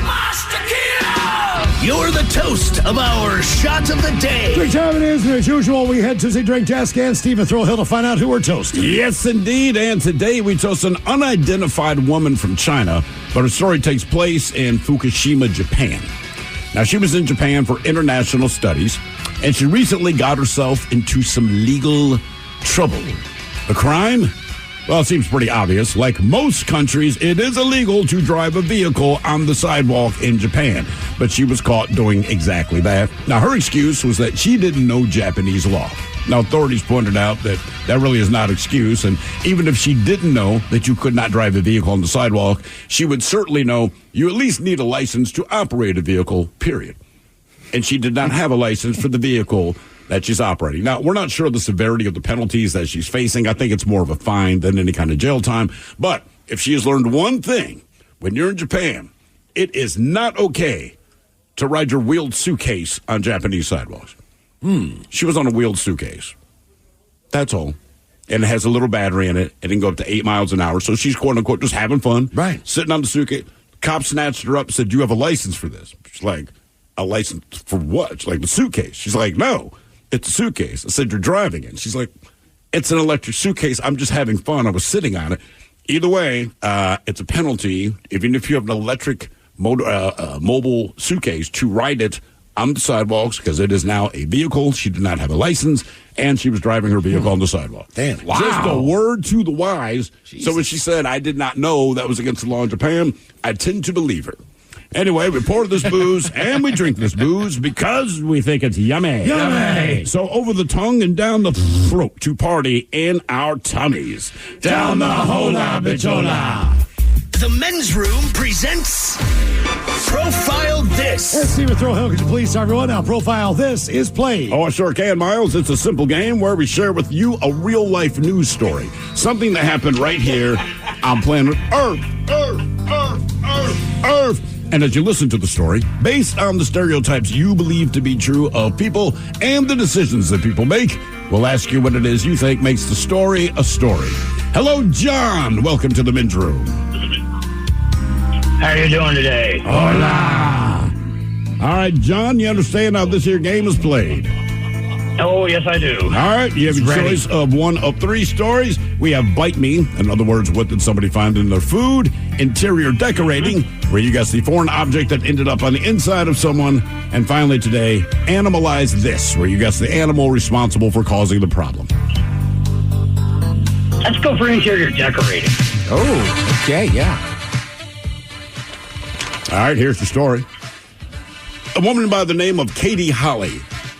She was jolted awake by a cold thing, which she initially thought was a small piece of ice that somehow someone slid into her left ear, because apparently she hangs out with people that do such things. Anyway, she rushed to the bathroom, grabbed a cotton swab, and slowly stuck it in her ear. And then she felt something move. It was a rhythmic movement, she recalled, as if whatever the thing was trying to burrow deeper into her ear canal. She pulled out the cotton swab and saw a small dark brown piece that looked a lot like a leg. Well, that morning, her husband, Jordan, rushed to the bathroom, grabbed a flashlight, looked inside of her ear, and there it was, a small part still visible from the outside as it stayed there, lodged in the middle of her ear canal. Now, he did manage to pull out a few more legs using a pair of tweezers, but the intrepid bug had crawled too deep. So now they drive to the emergency room a few miles away, where it took a doctor about 20 seconds to pull out chunks of the dead thing, and Holly saw what she thought were the remains of a small insect. Well, then they'd leave the hospital about 2 hours later with a prescription for antibiotics, ear drops, and relieved that it's all over, but it wasn't. A week passed, Holly's ear still didn't feel normal. It was still numb, and she felt some discomfort every time she yawned. Now, her medicine drops, they also begun to leak out, leading her to think that maybe there's an earwax buildup. So she went to her doctor for a regularly scheduled appointment and asked the doctor whether she could check her ear. Well, the doctor flushed the ear 4 times, used an otoscope. They peeked inside, and there it was, another leg. Now, Holly's doctor pulled out 6 pieces of the critter's remains, but feared there was still more left. Eventually, they arranged for her to see a ear, nose, and throat specialist later that day. Eventually, the rest of the critter was removed from her ear. This took an entire of 9 days. All right, to get this thing out of her head. So the question, 9 days total. So the question is, what was the critter hanging out in her ear? Was it a roach? Was it a spider? Was it a caterpillar or was it an ant? So roach, spider, caterpillar, or ant. What did she have inside of her head for 9 days? I'm going to go with a cockroach. Cockroach, says John. John, I'm going to go caterpillar. Oh, damn it. You can still do it. Caterpillar sounds good, I will have to admit, especially with the leg count we got going That's here. what I was thinking. What was the last one? Ant. All right, screw it. I'm going traditional. That's a spider. Spider, says I Tom. wriggled and wriggled and wriggled. What's An arachnid. Yeah. What took 9 days to get out of her ear? Was it a roach, a spider, a caterpillar, or an ant? We'll find out next. Oh.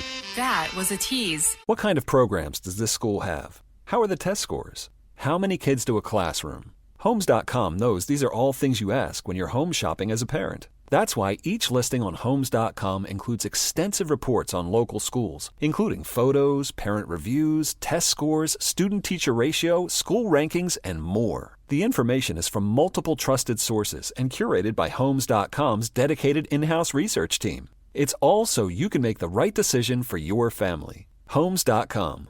We've done your homework. This episode is brought to you by Progressive Insurance. Whether you love true crime or comedy, celebrity interviews or news, you call the shots on what's in your podcast queue. And guess what?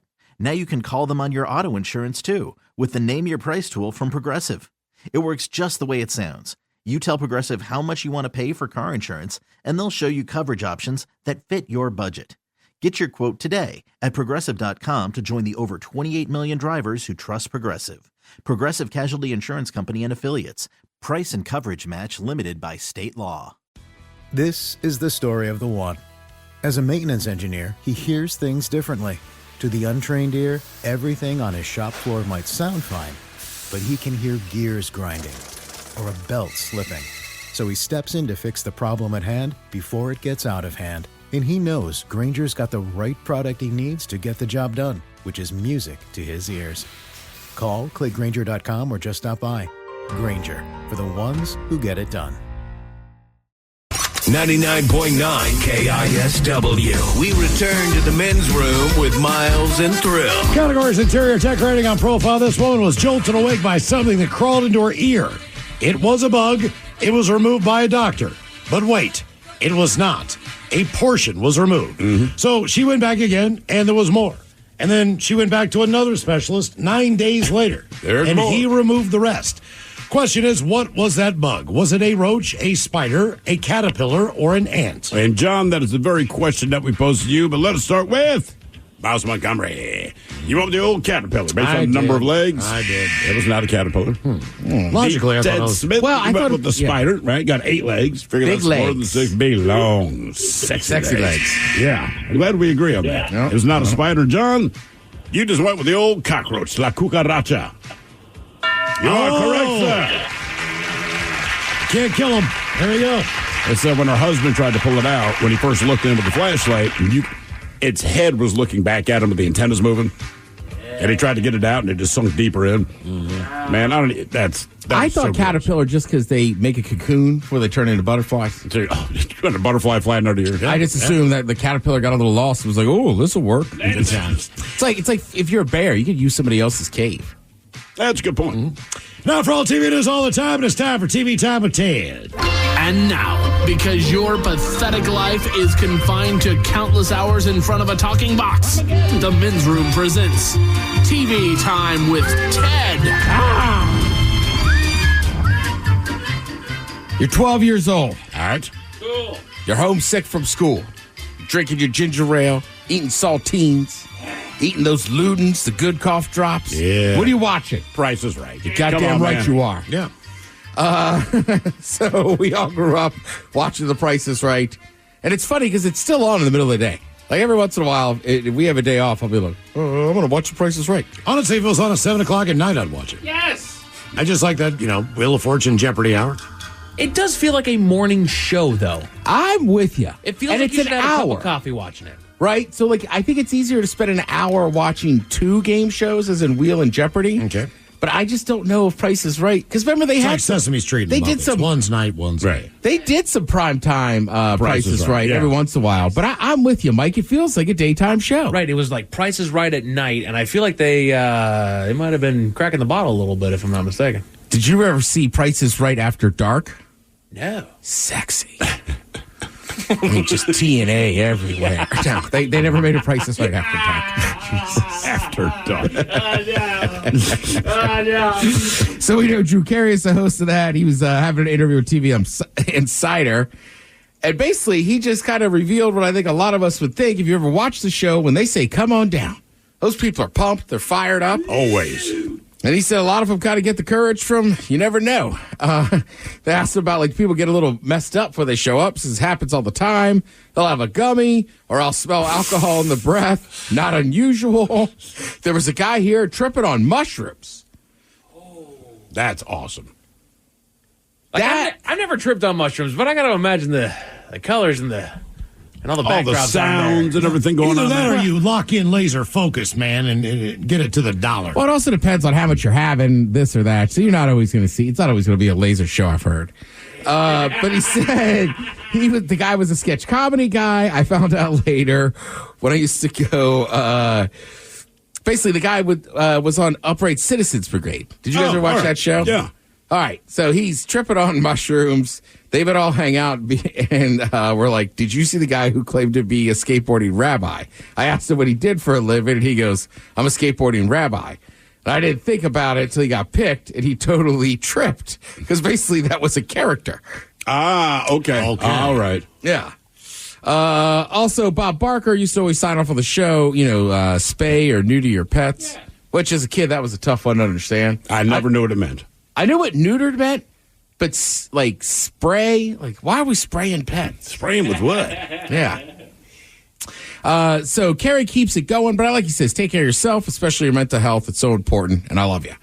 And he's just saying, look, I don't know if a lot of people know this. Drew Carey went some rough times. Oh, yeah. I think he tried to commit suicide, or definitely was close to it. And he was just saying, he's like, I needed my mental health first. It was such a help for me to do that and not succumb to sadness or grief. I mean, he's like, look, it's tough because when you're in those situations, the last thing you want to do is go do anything. But, go see a therapist, talk to some people, figure it out. But, and look, some people take some meds for a while, Whatever you got to do. Whatever you got to do. But, yeah, it could just, it could just compile on itself. So that big Papa guy, whatever hell, the skateboarding rabbi. So he spins the wheel one time, and I think he got 50 points, whatever the deal was. So then he's like, okay, you get one more spin. This is where the mushrooms you can see. He's like, Drew, man, I didn't know how heavy this wheel was going to be, man. I had a nightmare, man, that I wouldn't be able to get it around all the way. So don't let that happen here. So then he does it again, gets 25. Goes over with 75 points. But that's the point where you go oh, he's flying. Yeah. He is tripping. I have heard that thing is actually a lot heavier than people think it is. It's a big-ass wheel, man. It is. That'd be fun to have in the house. What are we having for dinner? Yeah. People show up, and some of them are just squares of food. Some of them are squares of beverages. Because you're always trying to get close to $1 without going over. So it's you could spend, I don't know, you get 2 spins. Hopefully you get a food and a beverage. But some people are just getting double beveraged. Some people are just getting food, Did you used to go to a bar that they did that? Spun for a drink or a shot? So there's a lot of places, and my friends, we have a wheel that we bring with us on vacation. But it's like a tick, tick, tick. The one you play it like Wheel of Fortune, but vertical. Correct. Spin the wheel. Yeah. Where it's I'm saying, I want the one where you got to hold it with 2 hands. Okay. You got to spin that thing. You thank all your family while it's going around. Yeah. But shout out to my spot, Sharp's Roast House, man. They spin that wheel every half an hour in that bar. And what is it, like drink special kind of thing? Yeah. Okay. But I love, first of all, I love the food down there. But yeah, I've always, I've been going there for a while now. Every time I'm like, hey, so do you think I could? Yeah, you could spin the wheel. Yay! I like that bar so much and spinning that wheel. Sometimes I feel like your cousin from Boston. Right. But it's like, do we come here too much? You know, like, hey guys, it's Ted. You could spin the goddamn wheel, Ted. Let's do it. They would never say that. They're very nice. But that's what they're thinking. Yeah. As long as you know that's what they're thinking. Yes, Ted. What they're actually thinking is a lot of curse words. Right. At least he seems nice.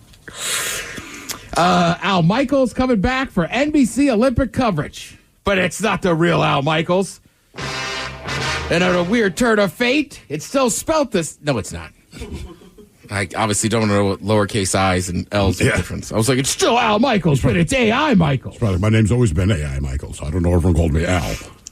Yeah, so basically, AI Al, he will give you Olympic updates for your Peacock subscribers.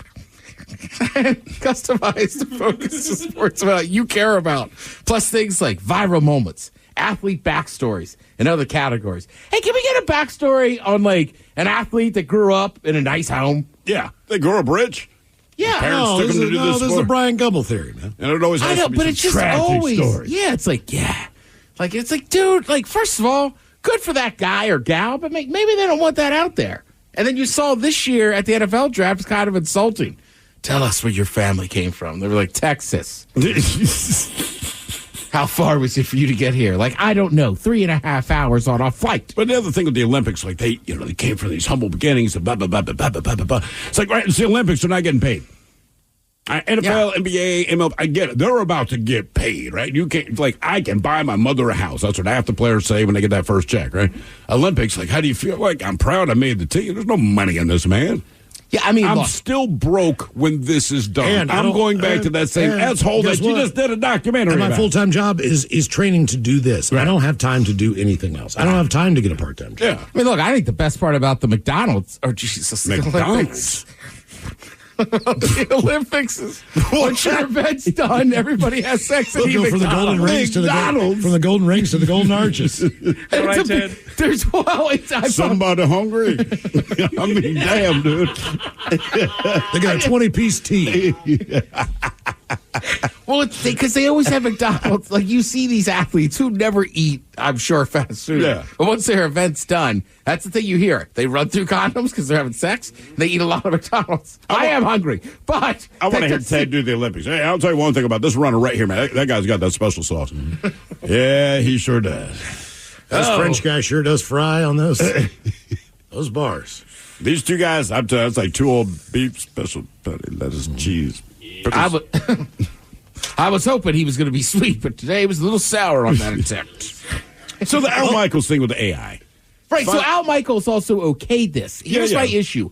Al Michaels, don't do that because, look, Al Michaels has plenty of money, right? I get it. And he's like, well, it seems pretty cool and this and that. It's like, right, but don't do that because there's people right now in college, I can guarantee you, there is 30 good broadcasters out there at Washington State. Great broadcast school, right? Mm-hmm. There got to be another, and I might be lowballing it, probably another 30 at Syracuse or Northwestern, right? These legendary or even just people like us. SIU is one. Right, or Connecticut School of Broadcast, shout out.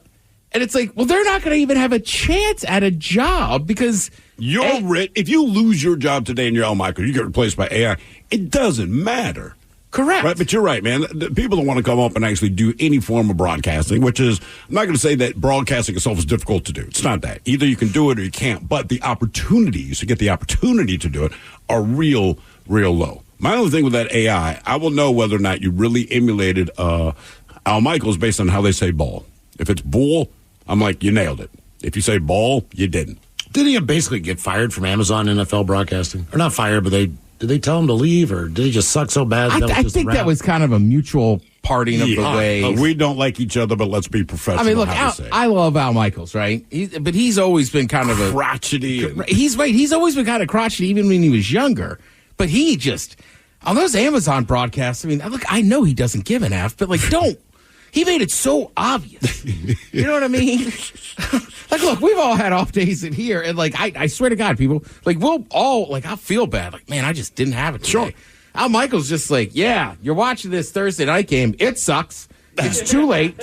And, I mean, like, he would stop short of being Can I like, go home now? I do not want to be here. 2 crappy teams went to overtime. Cool. I got this Herb Street jackass. He's a college guy. Poor Herbie's like, you're an idol. I love you. I know, Herbie. I know. I love Al Michaels, but he did not cover it up very well. Let's see. Shout out to the WNBA. It's just the way the NBA and WNBA are set up. I got home last night and I was like, let's go through the draft. Man, between the guys playing that are French or Australian or just don't play in the States, you have guys doing 1 year and then they're done in college. You have some guys that just go to the G League, which I don't blame you. Go get paid. I get it, brother. I mean, now there's NIL. Maybe guys will stay longer in college at these programs, but like part of the Caitlin Clark and Angela Reese. Yeah. Angel Reese? Angel Reese. Right. Is that they had played in the championship the game before, right? Yeah. Now, I know Reese started at Maryland and went to LSU, but that next season, right? I mean, that had been building all year, right? There's these matchups, and those girls stay 4 years. You know what I mean? Like, the girls on those teams, they become household names. I'm just You're not going to beat Pete Maravich's scoring record if you're not in school for 4 years. Right. I was like, I don't know who these people are. Mm-hmm. Right? And, like, I watch the NBA, but it's just, I don't know. It's just tough. Yeah, I get what you mean. It's the draft, and they're like, I don't know who you're drafting. I have no idea who this person is. Yeah, like, look, I get a lot of sports channels, and I get some weird ones. I'm not watching the French basketball league or like if I watch Barcelona he FC. Hates French people. Well, true. If I watch Barcelona play a sport, it's soccer. Right. I know they have a great basketball program and everything, but like I don't get that channel. Doesn't show up. Let's see. You got some Olympic trials over on NBC. Hey, you know what? Are you right or you left? You just want to be pissed off? Good news. Presidential debates on tonight. Thank you, Tim. We appreciate it. You're listening to The Men's Room. With an American Standard heat pump system, the future of heating and cooling your home is already here. Bringing constant comfort to your home, American Standard heat pumps are energy efficient, reliable, and ready for tomorrow today. Plus, making the upgrade from your traditional furnace or AC unit is easier than ever before with home energy offers, rebates, and tax credits. Learn more at americanstandardair.com/electrification. American Standard, built to a higher standard. Listen as Selenia tells us why she chose to vaccinate her daughter. I definitely felt like the pros far outweighed the cons, the diseases that I am protecting my child against. They're still here. And at the end of the day, it's my job as a mother to keep my child safe. Talk to your child's doctor and learn more at whyvaccines.com. Brought to you by Merck. For those in the market for flavor, there's Modelo Spiked Aguas Frescas, a flavorful drink that's a modern twist on a Mexican street classic with 4 vibrant and refreshing flavors. Pineapple, watermelon, hibiscus, and cucumber lime, made with a splash of real fruit juice. Modelo Spiked Aguas Frescas are perfect for any fiesta, small or big. Modelo Spiked Aguas Frescas, boldly authentic, vibrantly flavorful. Drink responsibly. Modelo Spiked Aguas Frescas flavored beers imported by Crown Imports, Chicago, Illinois. Hibiscus contains juice only for color. The Men's Room returns with Miles and Thrill. Now, let's see what's happening in the real world. All right, here we go with all the flooding in Florida. Authorities warn of swimming poisonous snakes. Venomous. Meanwhile, a driver goes to pick up a body from a nursing home, but instead, a live one he takes. Fortune teller sees a vision of robbing clients of $12,000 cash. If you get blood in Illinois, there'll be more weed in your stash. And a man in New Jersey shows the kids why they need to get off the beach. It's time for your headlines. Now, it's time to hit the headlines. Here's my car. Top story. We got in New Jersey where one man became what he was trying to prevent. While driving near the beach with his girlfriend, the man noticed an encroaching storm and knew that they were in for more than just rain. Knowing people would be on the beach, the man pulled the car off and left his lady in the car as he went down on the beach to warn people that they were in danger from the lightning that would be in the storm. As his girlfriend told the media, she waited for a length of time, but realized that he had been gone for an unusual amount of time. She eventually descended onto the beach herself to find that our man had been struck by the very lightning that he was warning others for. Oh, I'm joking. 911 was called, but the man was pronounced dead at the hospital. Damn, man. Goes out there to try to save people, like being a good Samaritan. That's all. See, Mike, that's why I'm not a good Samaritan. That's why I don't do that. I was about to say, you know what, Thrill? This is time for one of your sayings. See what you get for being nice. And people talk crap. I do say that a lot. People talk about a lot of crap about New Jersey. That beach, Seaside, Yeah. is absolute. Tom's River area. It's a beautiful place. They actually have a warning system in because they get hit by so many under showers in that area. It's this weird little pocket. So Just where all the especially this time of year, man. They are putting in an actual system to get you off the beach, warning of how quickly those storms come in. No kidding. And they come in that fast. They just sprint in there, just start zapping. And then This time of the year, man. Like Mike, I wasn't joking yesterday talking about Ocean City, Maryland. Like when those thunderstorms come in, and same thing with Seaside Heights, right? Seaside Heights? Yeah. Like Tom's River is right behind it. So they're just, these towns are just on these peninsulas. You got a bay and then the ocean. Yeah. So when these storms come in, I mean, air raid sirens, they don't, it's like, get out of that And what water, they do get is off the beach. they don't, like, we can see storms coming in, blowing west to east across the sound. Yeah. You see that line of water coming in. There, they bubble. So the storm is already above your head. It's not blowing in. It's this humid pocket. Right. And then it opens. Gotcha. It's going straight up from the ocean. Correct. And You then, physically don't see it come in. It just appears. It gets white. It gets dark. It gets white. And It boom. leaves. It opens up. Damn. Yeah. All righty. Well, that's fun. And that's why the beaches there are so fun. In other news to Florida, where a woman could have used a fortune teller, one such professional knocked on the woman's door and asked if she could come inside for some water. Seeing no danger, the woman obliged, but with... Damn. Damn gassy. Seeing no danger, the woman obliged, but quickly learned that she had made a mistake as the fortune teller pulled a gun and held it to the woman's back, demanding money. After leading her around the house, the fortune teller was able to make her escape with about $12,000, which I'm sure she knew that she was about to. An investigation was launched that revealed the thief's identity. Turns out that she had been using her services to gain entry into other people's homes, where she would proceed to rob them as well. She's now facing charges. Can we stop calling her a fortune teller and call her a criminal posing as a fortune teller? You know, it's a fair call. I mean, the fortune... No, she's not a fortune teller. I only do house readings. Give Damn. me all your money. Why would you let a quote-unquote fortune teller into your home? Did she know this person? Like, was it her personal... Honestly, I think she was passing through. She was like, I'll hit this bite. I just can't imagine opening the door. Someone says, hi, I'm a fortune teller. Like, my door's already closing. I don't think she posted herself as a fortune teller. But, you know, I think other people called her for her services. But you and have then to they got know robbed. someone has 12 grand in cash. Right. I don't know anyone. I might know 20 Well, she's a people with fortune 12 teller. grand in cash, but none of them have shared that with me. Well, she's a fortune teller. Because She they found know a me. fortune.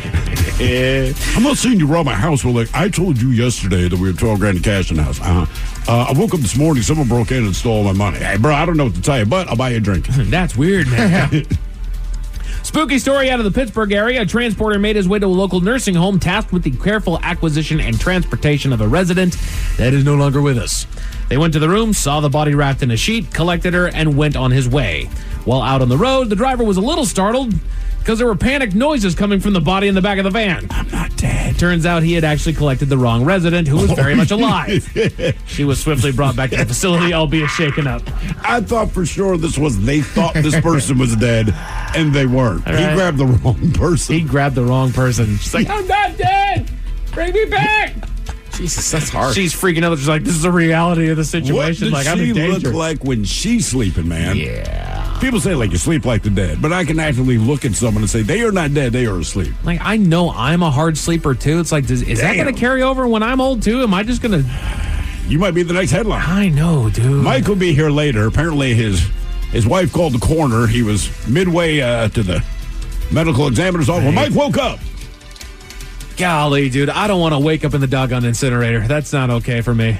Now, if I don't think it's okay for any of us. Yeah. No, just Mike. Just fine. Just me. I'd be totally fine waking up being burned alive. Oh, what's the latest Boys episode? There's a little of that in there. Yeah, I caught that a little bit. Spoiler alert. Jesus, that show's too much. It is. I had to take a break after 2 episodes. New episode's out now. Like, I want to go God. catch it. You guys are freaking me out, man. I mean, like, It's intense. It I mean, is, just dude. it's. if you can Sorry. top already what they are doing, and all of you guys, It's different. All of you are in season 4. Like I said, I got the kids, so we're slowly getting there. But everyone's like, dude, whatever you think you saw in season 3, which opened crazy, season 4 puts it to shame. The first 3 seasons were kind of, they made you chuckle because like, what in the hell's going on with this show? This season's like, wow. Okay. Wow. Yeah, that's what I'm saying. I'm a full-grown adult, even I'm like, damn, man, that is a lot. We should talk to the writers because this is, everybody okay in there? Yeah, I don't know what's going on. Damn. Still watching it. Remember that time that you caught me? Just in case those stories left a bad taste in your mouth. Thankfully, there's good news. Yeah, that's a bad one. Right here at home, Point Defiance Zoo and Aquarium are currently housing a stray. Reports came to Washington Department of Fish and Wildlife Police that a honey bear was wandering around a rest stop in the Yakima area. They were able to locate... I'm a honey bear. Ooh, I'll stay there, yeah. Are the bears there? Hey there, Popo. Hey, I'll close my eye to the You like my tutu? They were able to... They were able to locate the animal and bring him in safely, transporting him to Tacoma, where he's currently in quarantine in the zoo's animal hospital. Authorities are taking this opportunity to highlight the dangers. It's just herpes. Let me out of quarantine. These are illegal pets, right? I'm some big old bad honey. I'm just a nice guy. Men's Room Sports with some baseball on FS1 and MLB Network if you want to keep an eye on the competition. The NHL Honors are underway on ESPN. But if you're looking for something more local, the Seattle Storm are hosting the Indiana Fever. That game's starting at 7 p.m. And you can catch it on Fox 13 Plus. As far as your weather, things are due to dry up tonight into tomorrow, expecting partly sunny skies and a high of about 74. I'd be ready for some humidity as things got a little bit rinsed off there today. And if you feel the need to crack a cold one tonight, good news, Men's Room IPA continues to spread about the Pacific Northwest. You can find it at the Egg Hole in Kent on tap. The Egg Hole? The Egg Hole. I just wanted to make sure I heard you right. You egg holes, go down there and drink our beer. Kangaroo and Kiwi right here in Seattle. We also got Sirens in Bremerton that has it on tap. And you can find comprehensive list of locations on the Men's Room page of KISW.com. Kiwi, love it. That's it for your headlines with that, Mike Hawkins. Thank you, sir. We'll see you next time for a Bad Choice Friday and the return of Ted versus the FCC. Yes, indeed. It's all true. But in the meantime, well, we be all about this bitch. So until next time, please do what you do best. And for Aletha's sake, stay beautiful. The Men's Room has been taped before a live studio audience. Wardrobe and makeup provided by Mantastic Limited. This has been a presentation of the Men's Room Radio Network. Oh, man! A Double Flush production.